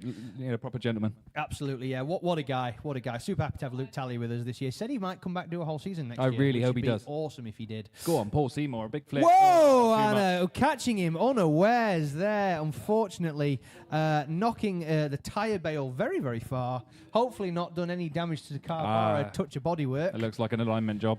Yeah, I'm afraid so, Matt. Looks like you got some work on Monday morning, pal. If you can get past all them broken Volkswagens in your workshop. Broken Volkswagens, they don't break. How are you in business then? Oh, wait. Yeah, PDs don't break. No, PDs don't break. PDs don't break. No. PDs don't break. Live forever. For people who don't know about Matt Smith, Matt Smith is to me what I am to all of my friends and family, which is when something goes wrong with my car, I ring Matt Smith. If I don't know what it is, I go and talk to the font of Volkswagen knowledge. So that's the beauty of having that man's phone number in your in your phone book. As Artyom now leaves the line, another local boy, young lad. But it is easy to block people's phone numbers as well. You can just go into the settings and just tap it in there. I've got a burner phone.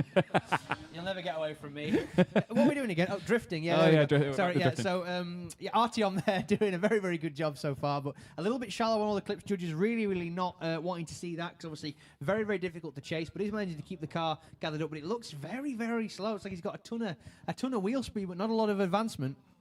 I'm seeing a lot of noise, but not a lot of movement. I feel like if I was a drift car, I'd probably look like that. I'm guessing he's just set it up loose to just get around. Absolutely, yeah. So I'd say to finish first you have to finish. Exactly. I mean, I wouldn't say that was rain sports. That's probably just road tyres. I would imagine so. Yes, absolutely. As we get a few more.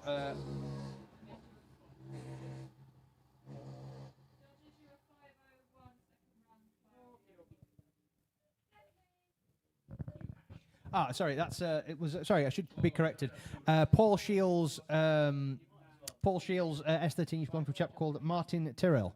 So Michael Henderson has sent me what you'll find with commentating is you get lots of people messaging you talking about things you've said or correcting you but somebody that does need a little bit of correction for this run is Claudio, currently sitting slightly outside of competition. Hopefully he can keep it gathered up enough and put in a good enough run to punch his ticket. Claudio, so far a little bit shallow and scrappy on those clips, but doing not a bad job given the changing weather conditions. Obviously, seems to not be able to make its mind up today. We seem to get a little bit of beating sun, and then it hells it down for a couple of 3 minutes, and then get beating sun again. So I don't know how the drivers are responding to this, although I'm still not seeing any tyre smoke.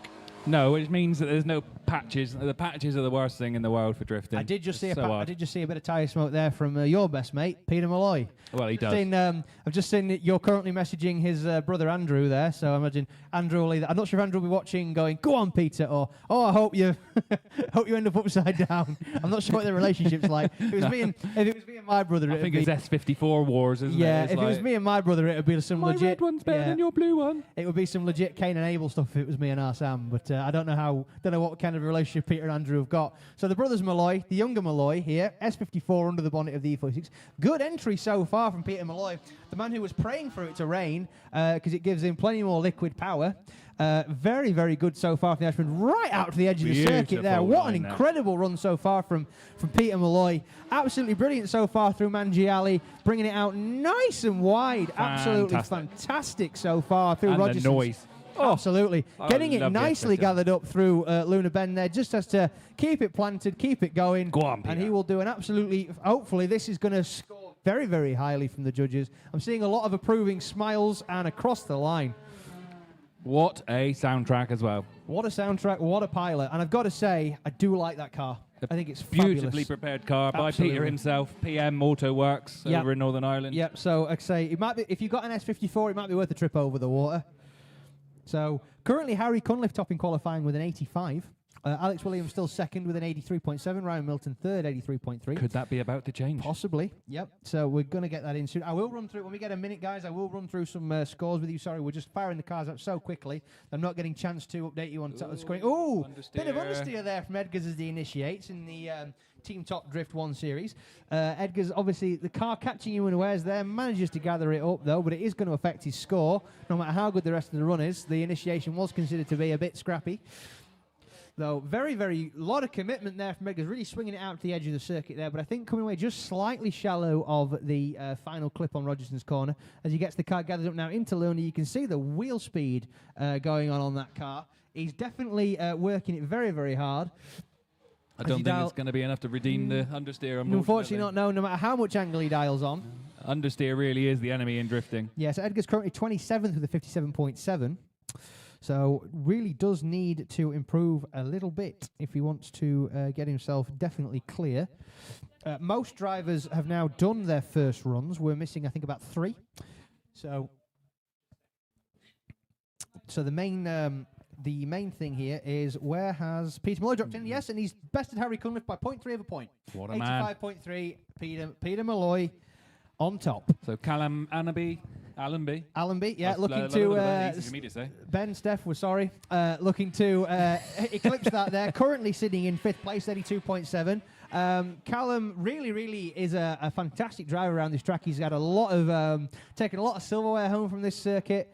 Really happy to see him back out in the car on full song. Obviously having clutch problems with it for quite a bit of this year, but looks like he's got that all gathered up now, as the car really gelling with him here, doing a fantastic job. And across the line, ladies and gentlemen. Once again, a nice young lad. Always pleasant. Yeah, no, I'm a big. I like Pearl. He's a great lad, and I call him Pearl because he wears a pearl necklace.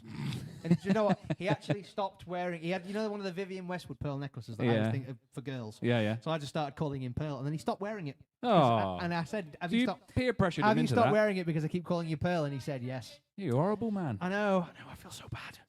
I don't feel bad.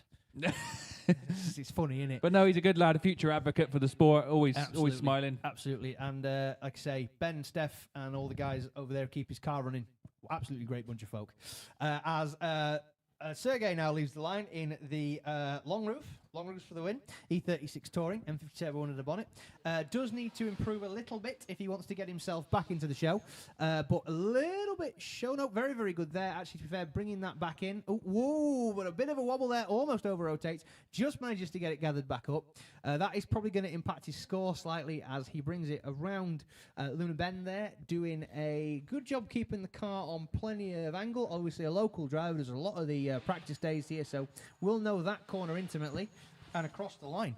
I wonder if the track is greasing up a bit. It almost looks like everybody's taking a few mph. Yes, it does. It does seem to be. I'm not sure if this is worse than it being absolutely apoplectically lashing it down. Yeah. In terms of like being able to feel the drivers out. So Matt Fitton now sits on the line. I wonder if he's fitting the new rear screen. Matt Fitton's going to be fitting it after this.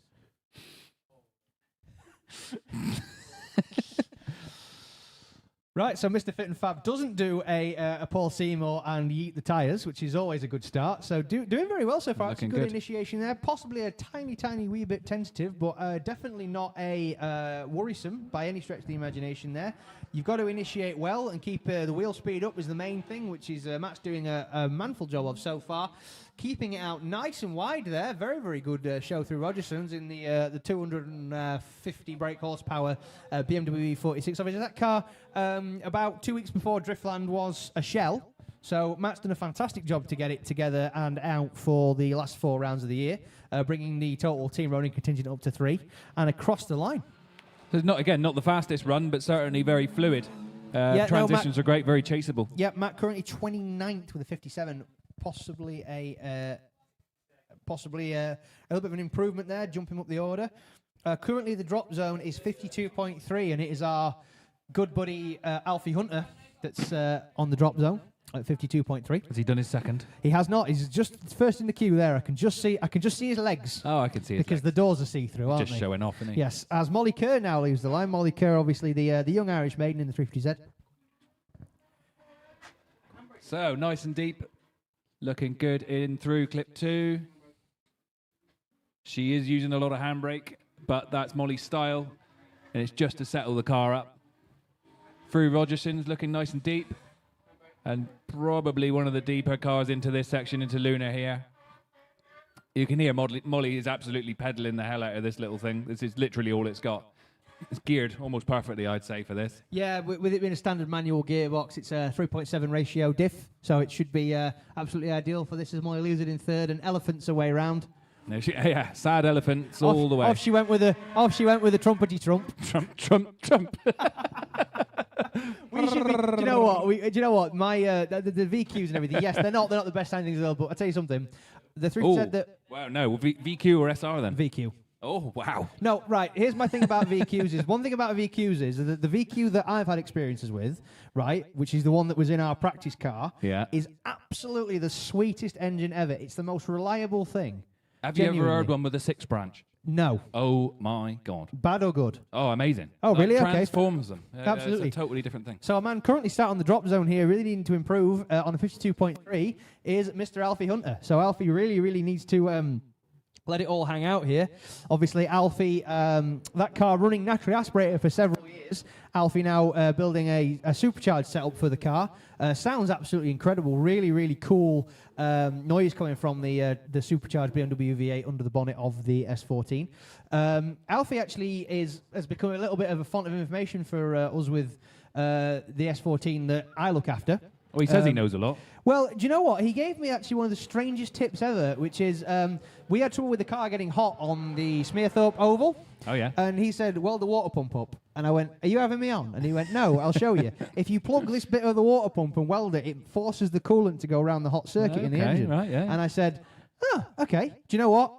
He's absolutely right. Get on. We can't get it hot. We, have to sit, we left it outside idling for 45 minutes with the fans off.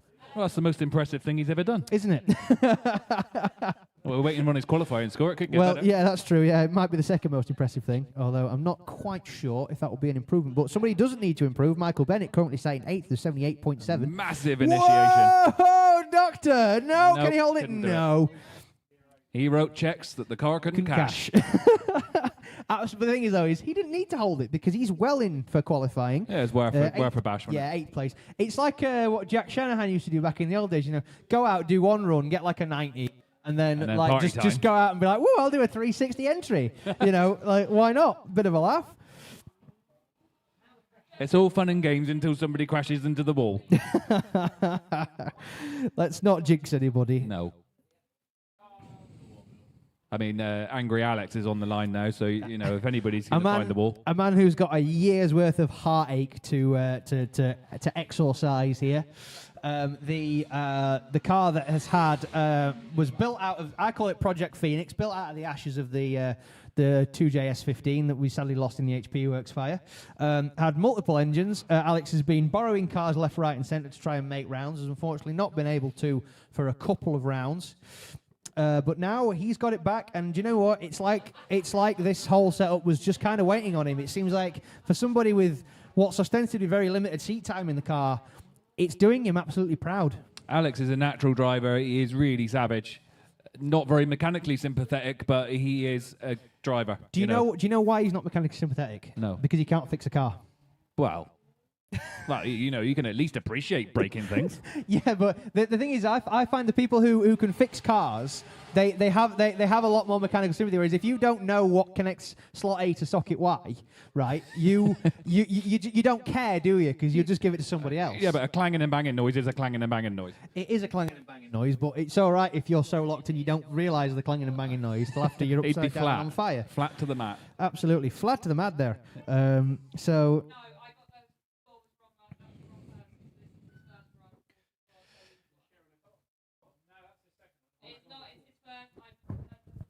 It's his second run. It's not his second run. So Mindigus there on the line. Mindigus with Baby Bull, which is the V8 powered E46 BMW. Is it? Oh. Who's driving that?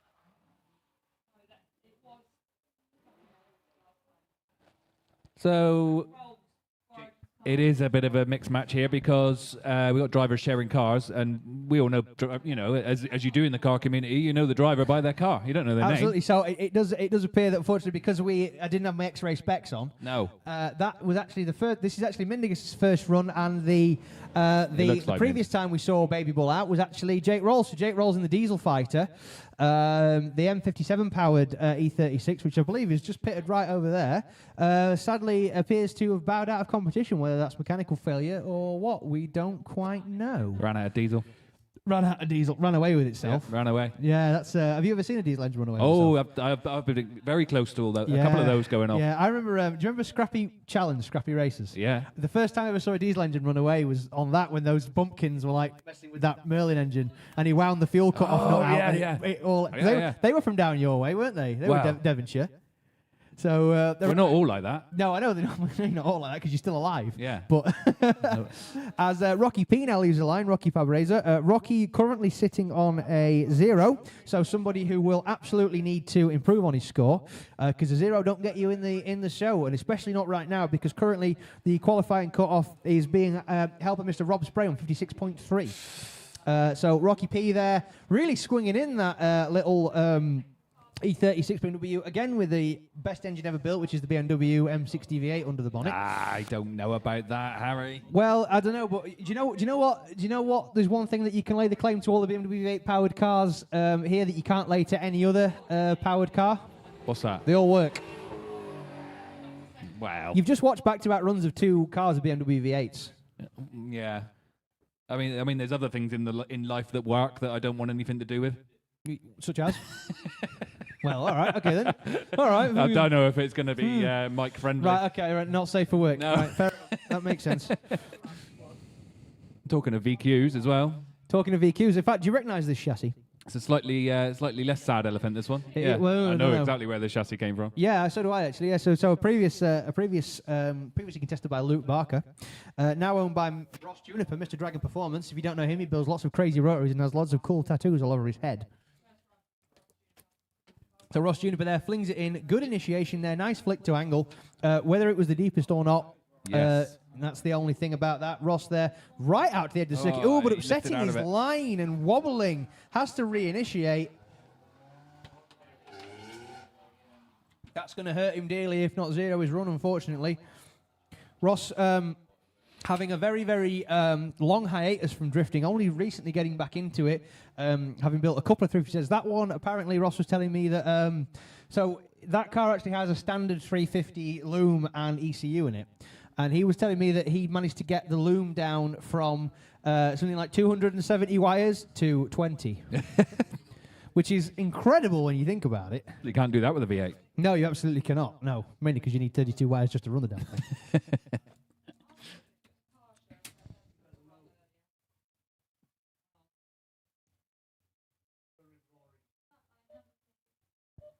So sitting on the line now for his second run, we have Mr. Jack Chapman. Jack currently sitting on a 0, so does need to improve. Unfortunately, the wobble costing him dearly. So hopefully Jack can improve on that, because I really like Jack and I want to see him in the show. Because I know his lovely partner and his little girl are probably cheering him on from home. Jack obviously spends most of his time running up and down the country, moving vehicles around. So please hit up Jack if you need any of your cool stuff moving around. He'll be more than happy to sort it for you. All that experience coming into play now as he's sending it down into Luna. Absolutely, yeah. So Jack keeping it gathered up nicely through Mangiali there, getting Rogerson's corner out nice and wide, actually, to be fair to him. Just needs to get the car gathered up, transitioned on angle, make sure that he keeps his foot in it, gets the car out nice and wide to the edge of Luna Circuit. Obviously, the judges hoping for a nice fluid chaseable line there, and Jack so far doing a very, very good job. He's dialing on a bit more angle as he comes through, but that's not going to pull him up short, but doesn't appear to, and across the line.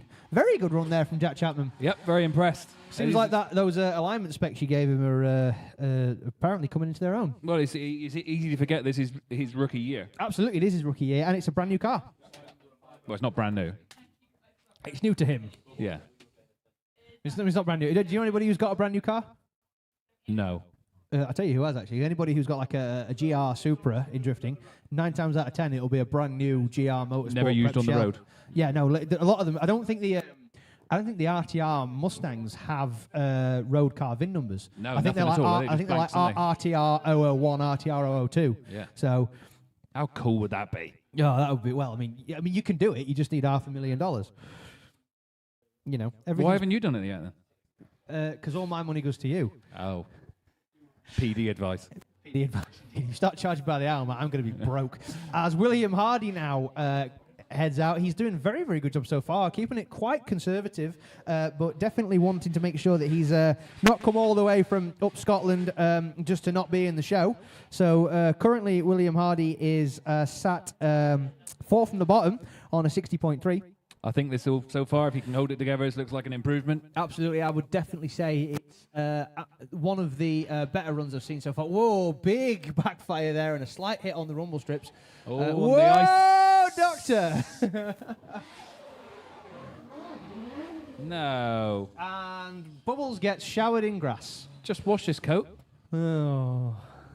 Yeah, unfortunately, hey, I like that. Have you seen what he's done with the new boot lid? No. Look, he's got a saltire on it. Look, he's cut the vents out and painted the mesh on the vents blue, so it looks like a saltire. That's actually brilliant. How cool is that? Patriotism. It is patriotism. Yeah, that's very, very cool. Is that why he did a spin in front of us, trying to do a 360, so he could show us that? He was trying to cut a saltire in the grass. Yeah, right. Oh, and the drone was absolutely mullered.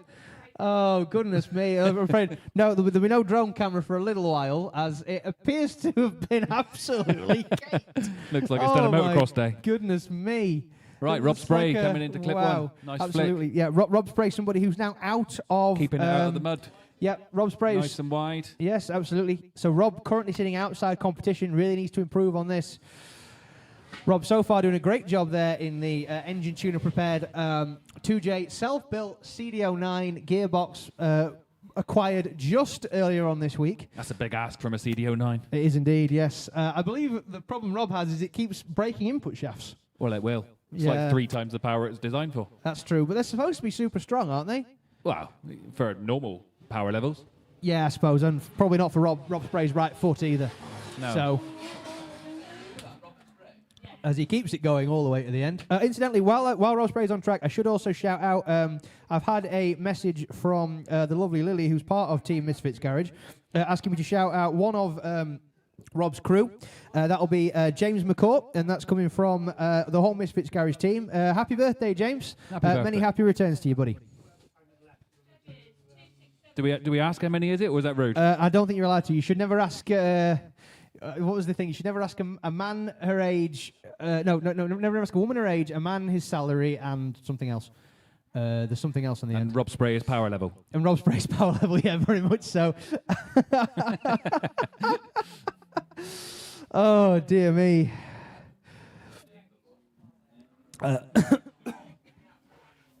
I've just completely thrown Harry now. He's lost all of his notes. He's gone. Sorry, excuse me, I just went down the wrong hole. As Ricky Dowdle now Nothing worse. approaches Luna Bend. Sorry, Ricky, I've missed commentating the whole first half of your run, and it does appear by the noise the judges are making, we're slightly off angle here, but it sounds like it not may have been a spin there from Ricky Dowdle, unfortunately, so that is going to zero Ricky's run.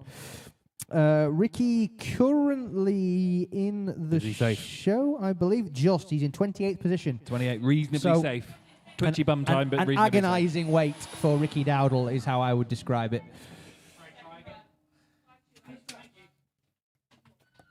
Somebody who is who is very safe in the show, currently in 18th place, 68.3, is Jason Caven. Jason, all the way from up Scotland, part of the Scottish Embassy this weekend, in the E36 Compact, now shod in a 3-litre guise, courtesy of Max Fleckney. Was running a 2.8 the last time it came to drive with us at Drift League. Jason doing a very, very good job so far, really, really hanging that little compact out, determined to improve on his score, possibly get himself in a slightly higher qualifying position, which will theoretically give him an easier battle come the afternoon. Jason really keeping power on in that little compact there. Really hanging out all 250-ish of the brake horsepower and across the line.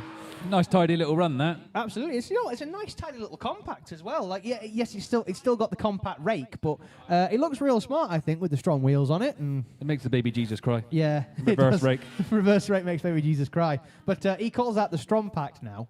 The what now? The Strompact. Even though it's got 59 norths on the back. Well, that's the south, isn't it, the back? North to south. So that will means of Peter Malloy still yet to be unseated as Gabby comes out now for her second run, obviously hoping to improve. A lot of car to pedal around a wet circuit, especially if you don't have too much seat time in it. But Gabby giving a very good account of herself at Pembrey in Old Yeller, E36. Amazing. Yes, absolutely brilliant. Whoa! And just being caught out there. And Jamie Stanton forgetting to latch the boot pins. That's devastating for Gabbia. Yeah, unfortunately. I do believe also Gabby has forgotten one of the cardinal rules in drifting, which is when you spin, you put the clutch down.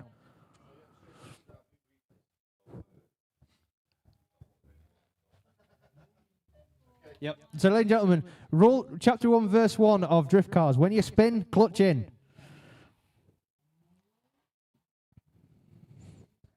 I mean, even though she zeroed the one run, can we just take a minute to appreciate the sound of this thing as it comes ladies past? and gentlemen, what an incredible car that is from Gabby. It's such a beautifully prepared vehicle. It's definitely one of the smartest E46s out there. Such a cool looking, unique kit as well, especially now Gabby's made it her own with the livery and everything. Absolutely fantastic. But we must get off of that, and a man who has recently acquired this vehicle, Mr. Paul Shield. Paul, good noises. Very good noises. Lots of RB, which is Matt Smith's a bit partial to an RB limiter. Here we go indeed. Arcade.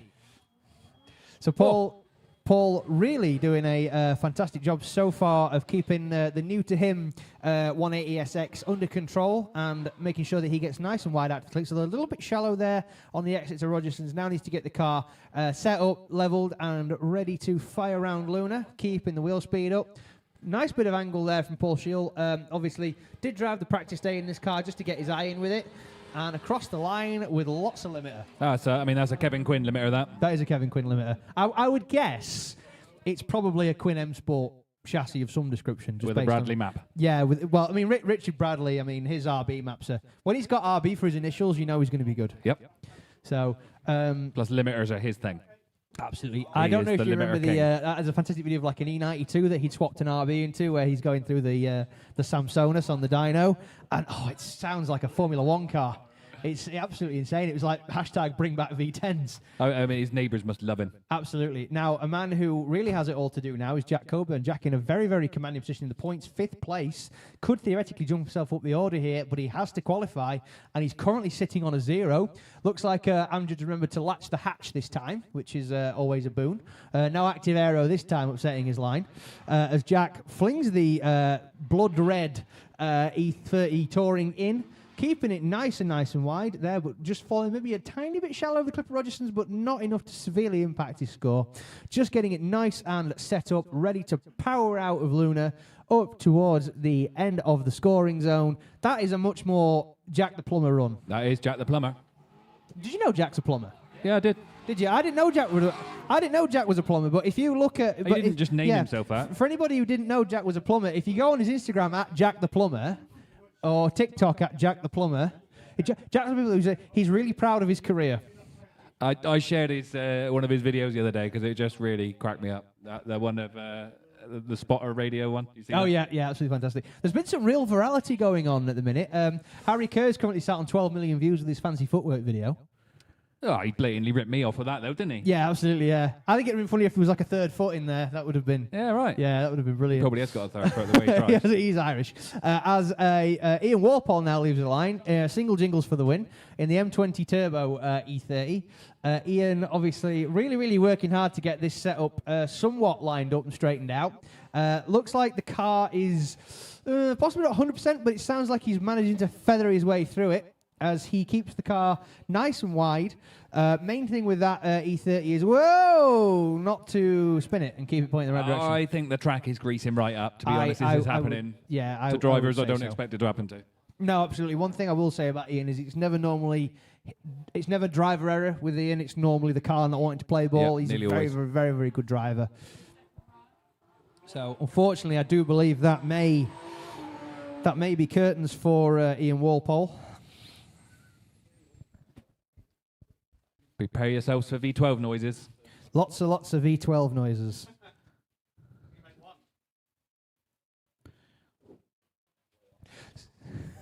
So Damon Haskett now in the refreshed Mercedes SLK, definitely being a lot calmer with it than he was previously.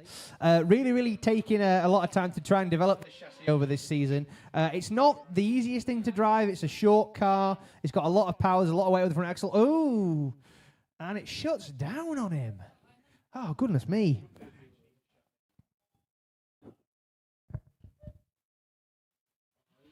There it goes.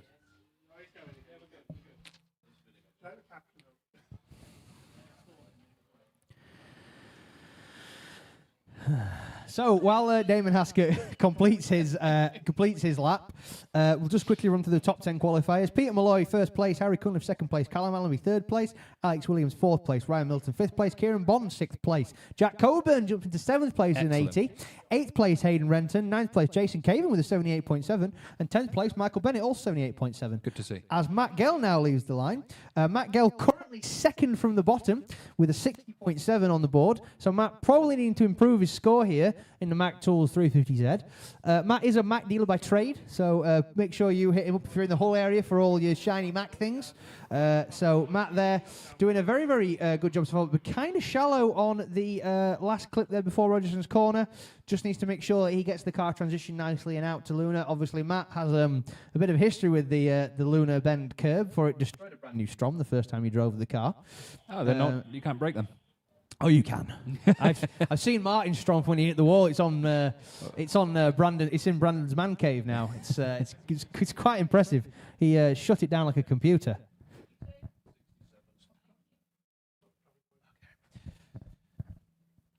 So.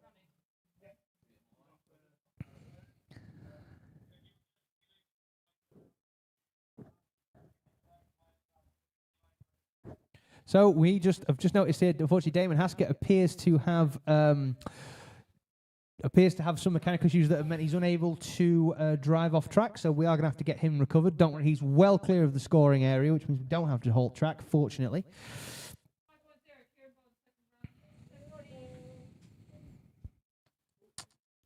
Oh, I just had a report from Mr. Dan Martin up there on Rogerson's Bend, which sounds apparently like it may actually be terminal for the SLK.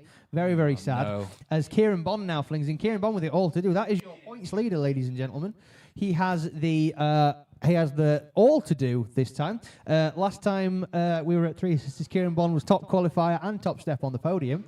So Kieran really wanting to seal the deal here. It's only a couple of drivers that can catch him. So if he has a good run and makes a good account of himself here, he's pretty much sealed into the show. I have had some man maths sent to me by Kai Kilroy about who will and won't win the championship. So I will go through those with you at some point if you're interested, Matt, although you don't look very interested. I'm well interested. Are you okay? Fair enough. Right, no worries. Love statistics. Absolutely, I love a few statistics as well. Just a beautiful run from Kieran Bond. I have to say, it was silky smooth. What a great run! fast. He's a great driver, isn't he? He I is. would love to see him in a higher spec car. I mean that 46 doesn't always work out, does it? No, Yeah, I'm sure it will, but I'd love to see that it that does. 46 though, it's cleaner than most show cars. Yeah, it is very clean. Like I would happily go and park that inside at some show. I think you had to go for a 5-minute rule in between the runs to clean it off. Well, yeah, that was a very good run because it's just top qualifying, 91.3. Excellent. Absolutely. As Mark Brown now leaves the line in the Owl Girl, currently sitting in 29th position. 62.7. We'll want to improve on that. We all know Mark's got it in the tank, but obviously he's having to relearn a slightly strange chassis with a new engine setup. Don't believe Mark has ever run an inline 6 turbo, at least not in all the years I've known him. No, I don't think he has. I think that would make too much sense. No, that's right. He prefers a square peg in a round hole. Absolutely. Mark is one of those people who gets so locked on whether or not he can do something, he never stops to think if he should. They said I couldn't. I'm going to do it. Yeah. What do you mean? Not in that accent. Oh, I'm going to do it, mate. Going to do it, mate. What do you mean I can't power a drift car with a Kubota tractor engine? They don't call him an engine in Canvey. It's an engine. Engine, yeah. He's, See this engineer? Engineer. That's what Going you in know. there. You know, if you're an engineer in Canvey, that's what you do. You walk around the scrapper and you go, engineer, engineer.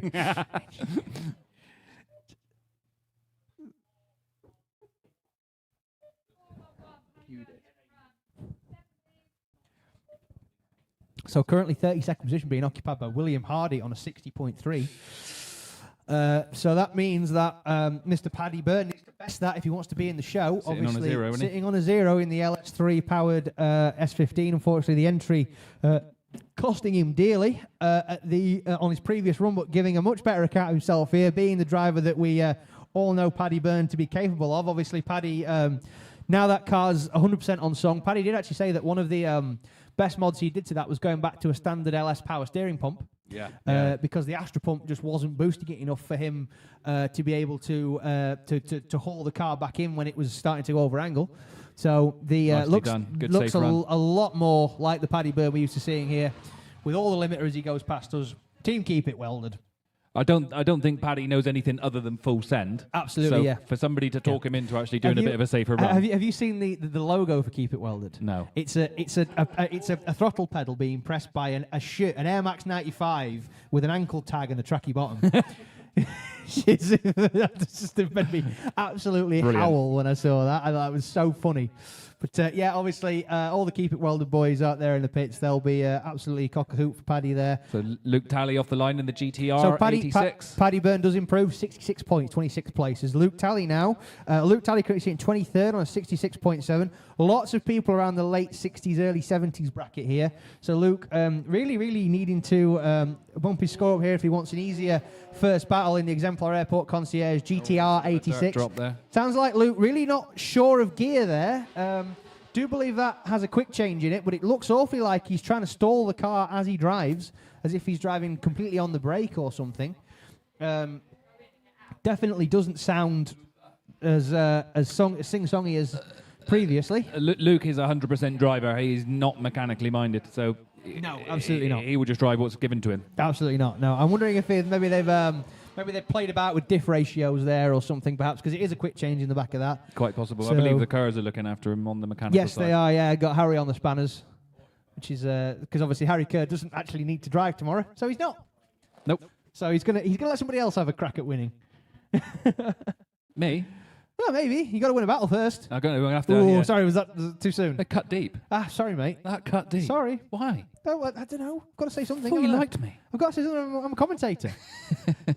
Begins with C. Anyway, Harry Cunliffe now leaves the line. The other great Harry, but this one, the English great Harry. This is currently your third place qualifier, sitting with an 85. And Harry, obviously, no stranger to this little truck, and really working for him now. Looks like whatever teething issues were in that truck have been completely dialed out. Obviously, Harry talking about having a grade 8 curse in the first 3 rounds of this year, where he got knocked out in the grade every time, but then absolutely threw that away with I'd be happy with that. Yeah, with gay abandon, and managed to grab a second at Pembrey, which is absolutely fantastic, and it was a super showing from him in obviously a borrowed PS13 from Ken Bogg. Take a moment to just appreciate how well that pickup actually works, because there's not often you see a pickup working to that extent. I know it's an E46. And it's a weird driving position as well. It's very tall, it's strange, real sit-up and beg. But it's the weight distribution's all wrong, and it's very difficult to make them actually make progress from the middle point of the car. They almost look like they're revolving around the front too much, but they've done a great job with that thing. Full credit.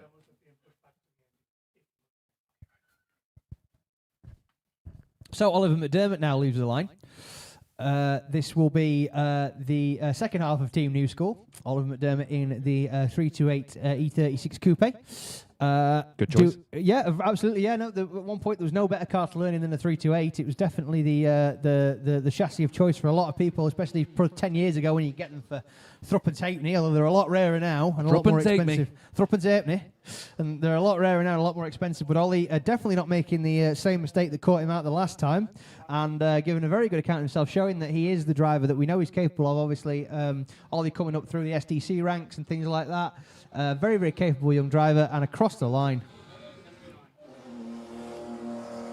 Well, ladies and gentlemen, I can see dry patches appearing. Yes, and ladies and gentlemen, just a quick note: we are moving straight into battles following the qualifying. Any Class 2 drivers? Play, then? I'm afraid not right now, sir. You'll have to wait well tomorrow. You're joking. Don't blame me. Blame Blame all the Pro 2s. And so any Class 2 drivers that have currently qualified, we need you guys to go back down and be with your cars ready to go, please, ladies and gentlemen. You can all see the qualifying scores. We're not gatekeeping it on the website. You know if you have, you know if you haven't. If you have, we need you down with your cars, please, ladies and gentlemen. And I'm sorry, I've talked over all of McDermott Pear's run. Mr. Skid Risk, Scott McDermott here, running in the Holt liveried SR20 powered 180SX. Scott currently third from the bottom in qualifying on a 63.7. We don't have any any fresh drivers to run, so everybody now has done at least one run. Will that improve on Scott's score? That remains to be seen. You know what? I'm over it. You're over it? I'm over it. I don't want to go and drive today anyway. Really? No. Well, better tomorrow. It'll be dry. It's patchy. Yeah. What do I want to do that for? It'll be dry tomorrow. I don't envy these guys. I really don't. This is hard work out there now. Who's putting the kettle on? Oh, you better be. Whoa. My van's miles away. It's not really. It's that way. We just run across a live track to do it. You know, it's good. I like to live dangerously. Risk it for a biscuit. As old Irish Peter comes flying in. What a great entry there from the man that can, the man who was praying for a bit of liquid power here in the S54 powered E46. He doesn't need it. You like an S54 powered E46? I love an S54 E46. Arc at that noise, honestly. So it is You a just don't fantastic. hear that anywhere else, do you? Yeah, it is a Oh, fantastic. and he's on the edge of the track with all the mud's been pulled up and everything. It is a fantastic noise, to be fair. Absolutely brilliant so far from Peter Malloy. Really putting on a clinic here, showing you what the Northern Irish boys can do. Obviously, Peter's still a young lad, 24 years of age. 24? Yep. And he is somebody who actually finished fourth in the IDS Pro 2 standings. Yep, he did. Got Very offered his pro license and went, nah. Nah, you're all right. Nah, I don't want it. Nah, I'm good. I'm good. I like this car. I like doing well in Pro 2. I'll stay where I am, so I will. Yeah, exactly. I mean, I don't blame him. You know, it's a great car, but you know, if he puts, and I think he really likes it and he's gelling with it, but if he puts semi-slicks on it and starts trying to hang with the big boys, will he end up hating it? This is the thing with drifting, is that we're all here to have fun, and you can easily spoil that fun by going too far. When the fun stops, stop. Yeah. As Mindigus now comes out for his second run. Can we have confirmation who's driving this car, please? This is indeed Mindigus coming out for his second run. Mindigus is the black helmet. It is Mindigus coming out for the second run in Baby Bull. Yep.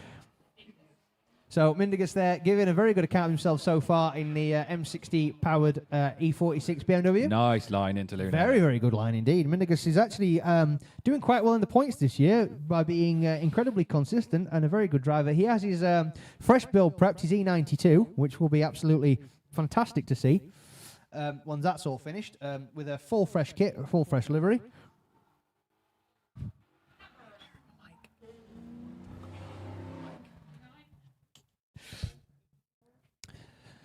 So Mindigus there, possibly not improving on his score.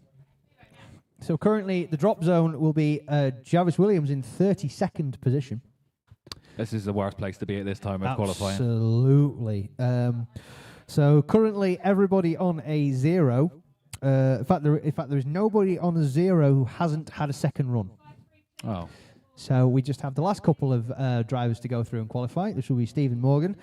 Stephen currently sitting outside of the qualifying with a 47.3 in 40th position. Stephen there, very tentative initiation, bit of a wobble and a reinitiate, and an over-rotation, unfortunately, from Stephen Morgan. That'll be that reverse rake. There is indeed that reverse rate. Yeah, that's the reverse rate god's having a go at him. But he's not going to waste the run, so we might as well just let Stephen have his fun for a second. In all honesty, I think it is difficult to make a compact low with the fancy suspension they come with. The 36 absolutely, compact. yeah. I mean, it's a very weird rear setup, isn't it? Like it's basically a cut and shut job. It's E30, isn't it? Yeah, it is E30 back end. Yeah, so like I say it's very weird. If you ever look under an E36 compact, you do wonder where on earth they've got it from. So it's definitely not the easiest thing to do. So it doesn't matter how max low you stick the front coilovers to. There's only so low the car will actually go. As Mr. Dragon Performance, Ross Juniper now leaves the line in the 350Z. Ross currently outside of competition. Does have a score on the board, but not one he's going to want to put on mum's fridge in the kitchen. 46.7 currently. So Ross really need to improve on that if he wants to advance his position. A little bit of a wobble there through the Manji, but manages to keep it gathered up and brings it out nice and wide there. Ooh, right to the edge of the circuit. I think that might be the deepest person we've seen at that particular point of the track. As he now gathers it up round Luna, brings the car nice and wide, cutting the inside of the track a little bit there, not what the judges would want to see, and across the line. I mean, he may improve on his previous score.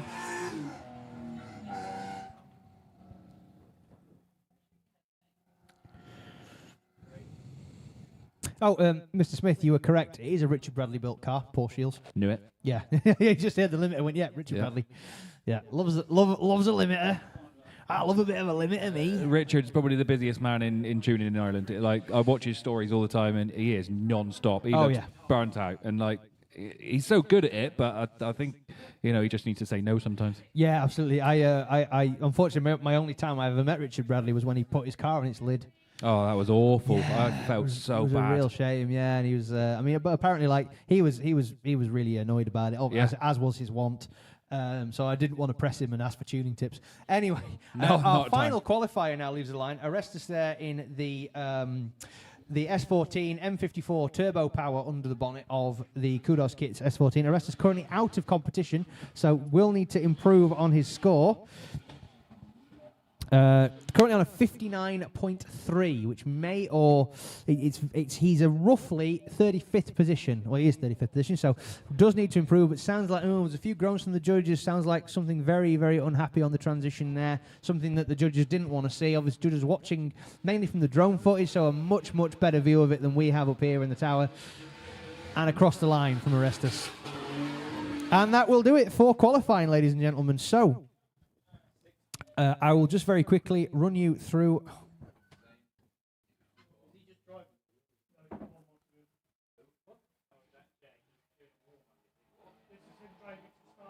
Oh, just like that, there's another. Oh, and tell a lie, ladies and gentlemen, we have not got the qualifying quite polished off. Jake Rolls, this appears to be just coming around to. Yeah, Jake Rolls in a borrowed car. The Diesel fighter, unfortunately, not fighting Diesel. Or the Diesel has won. Might be a better way of describing it. So, yeah, Jake Rolls just going to run the last. It's a shame, though, isn't it? Because that looked promising. Yes, no, absolutely, yeah. It's definitely not the. He's being looked after by the Reflex team today, isn't he? Yes, he is indeed. Yes, the team Reflex. To be fair, I was actually kind of sad because I do have a soft spot for a diesel drift car. So because I'm a big fan of MPGs. I just like diesels, man. They're great, aren't they? No, yeah. I mean, they're hard work. You got a limited power band to work within, haven't you? Absolutely, yeah. No, they're very tough. I mean, obviously, you can see that like Timu Peltola and stuff. He's so committed to the diesel life. The Timu in the Mercedes, so committed to the diesel life, the OM 648s and 606s and everything else. But does occasionally not work out for him, which is a real shame when it doesn't. There is an odd thing that I never considered with the diesels, which is that they got power from 2,000 to 3,000, let's say. Mm-hmm. That's double the wheel speed, the same as what 3,000 to 6,000 is on a petrol engine. That's a very good point. So it seems like a small power band, but yeah, theoretically they also might be better in the wet because you've got less wheel speed. Yeah.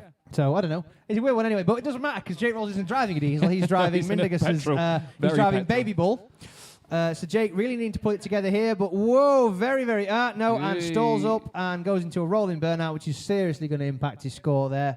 Unfortunately, that is definitely not the line that the judges want people to take through that corner. So unfortunately, it looks like that may be all she wrote for Mr. Rolsey. Fair play to him for jumping into a car with a completely different fuel type. Yeah, absolutely. Yeah, no, configuration. I mean, you name it. A lot more revs.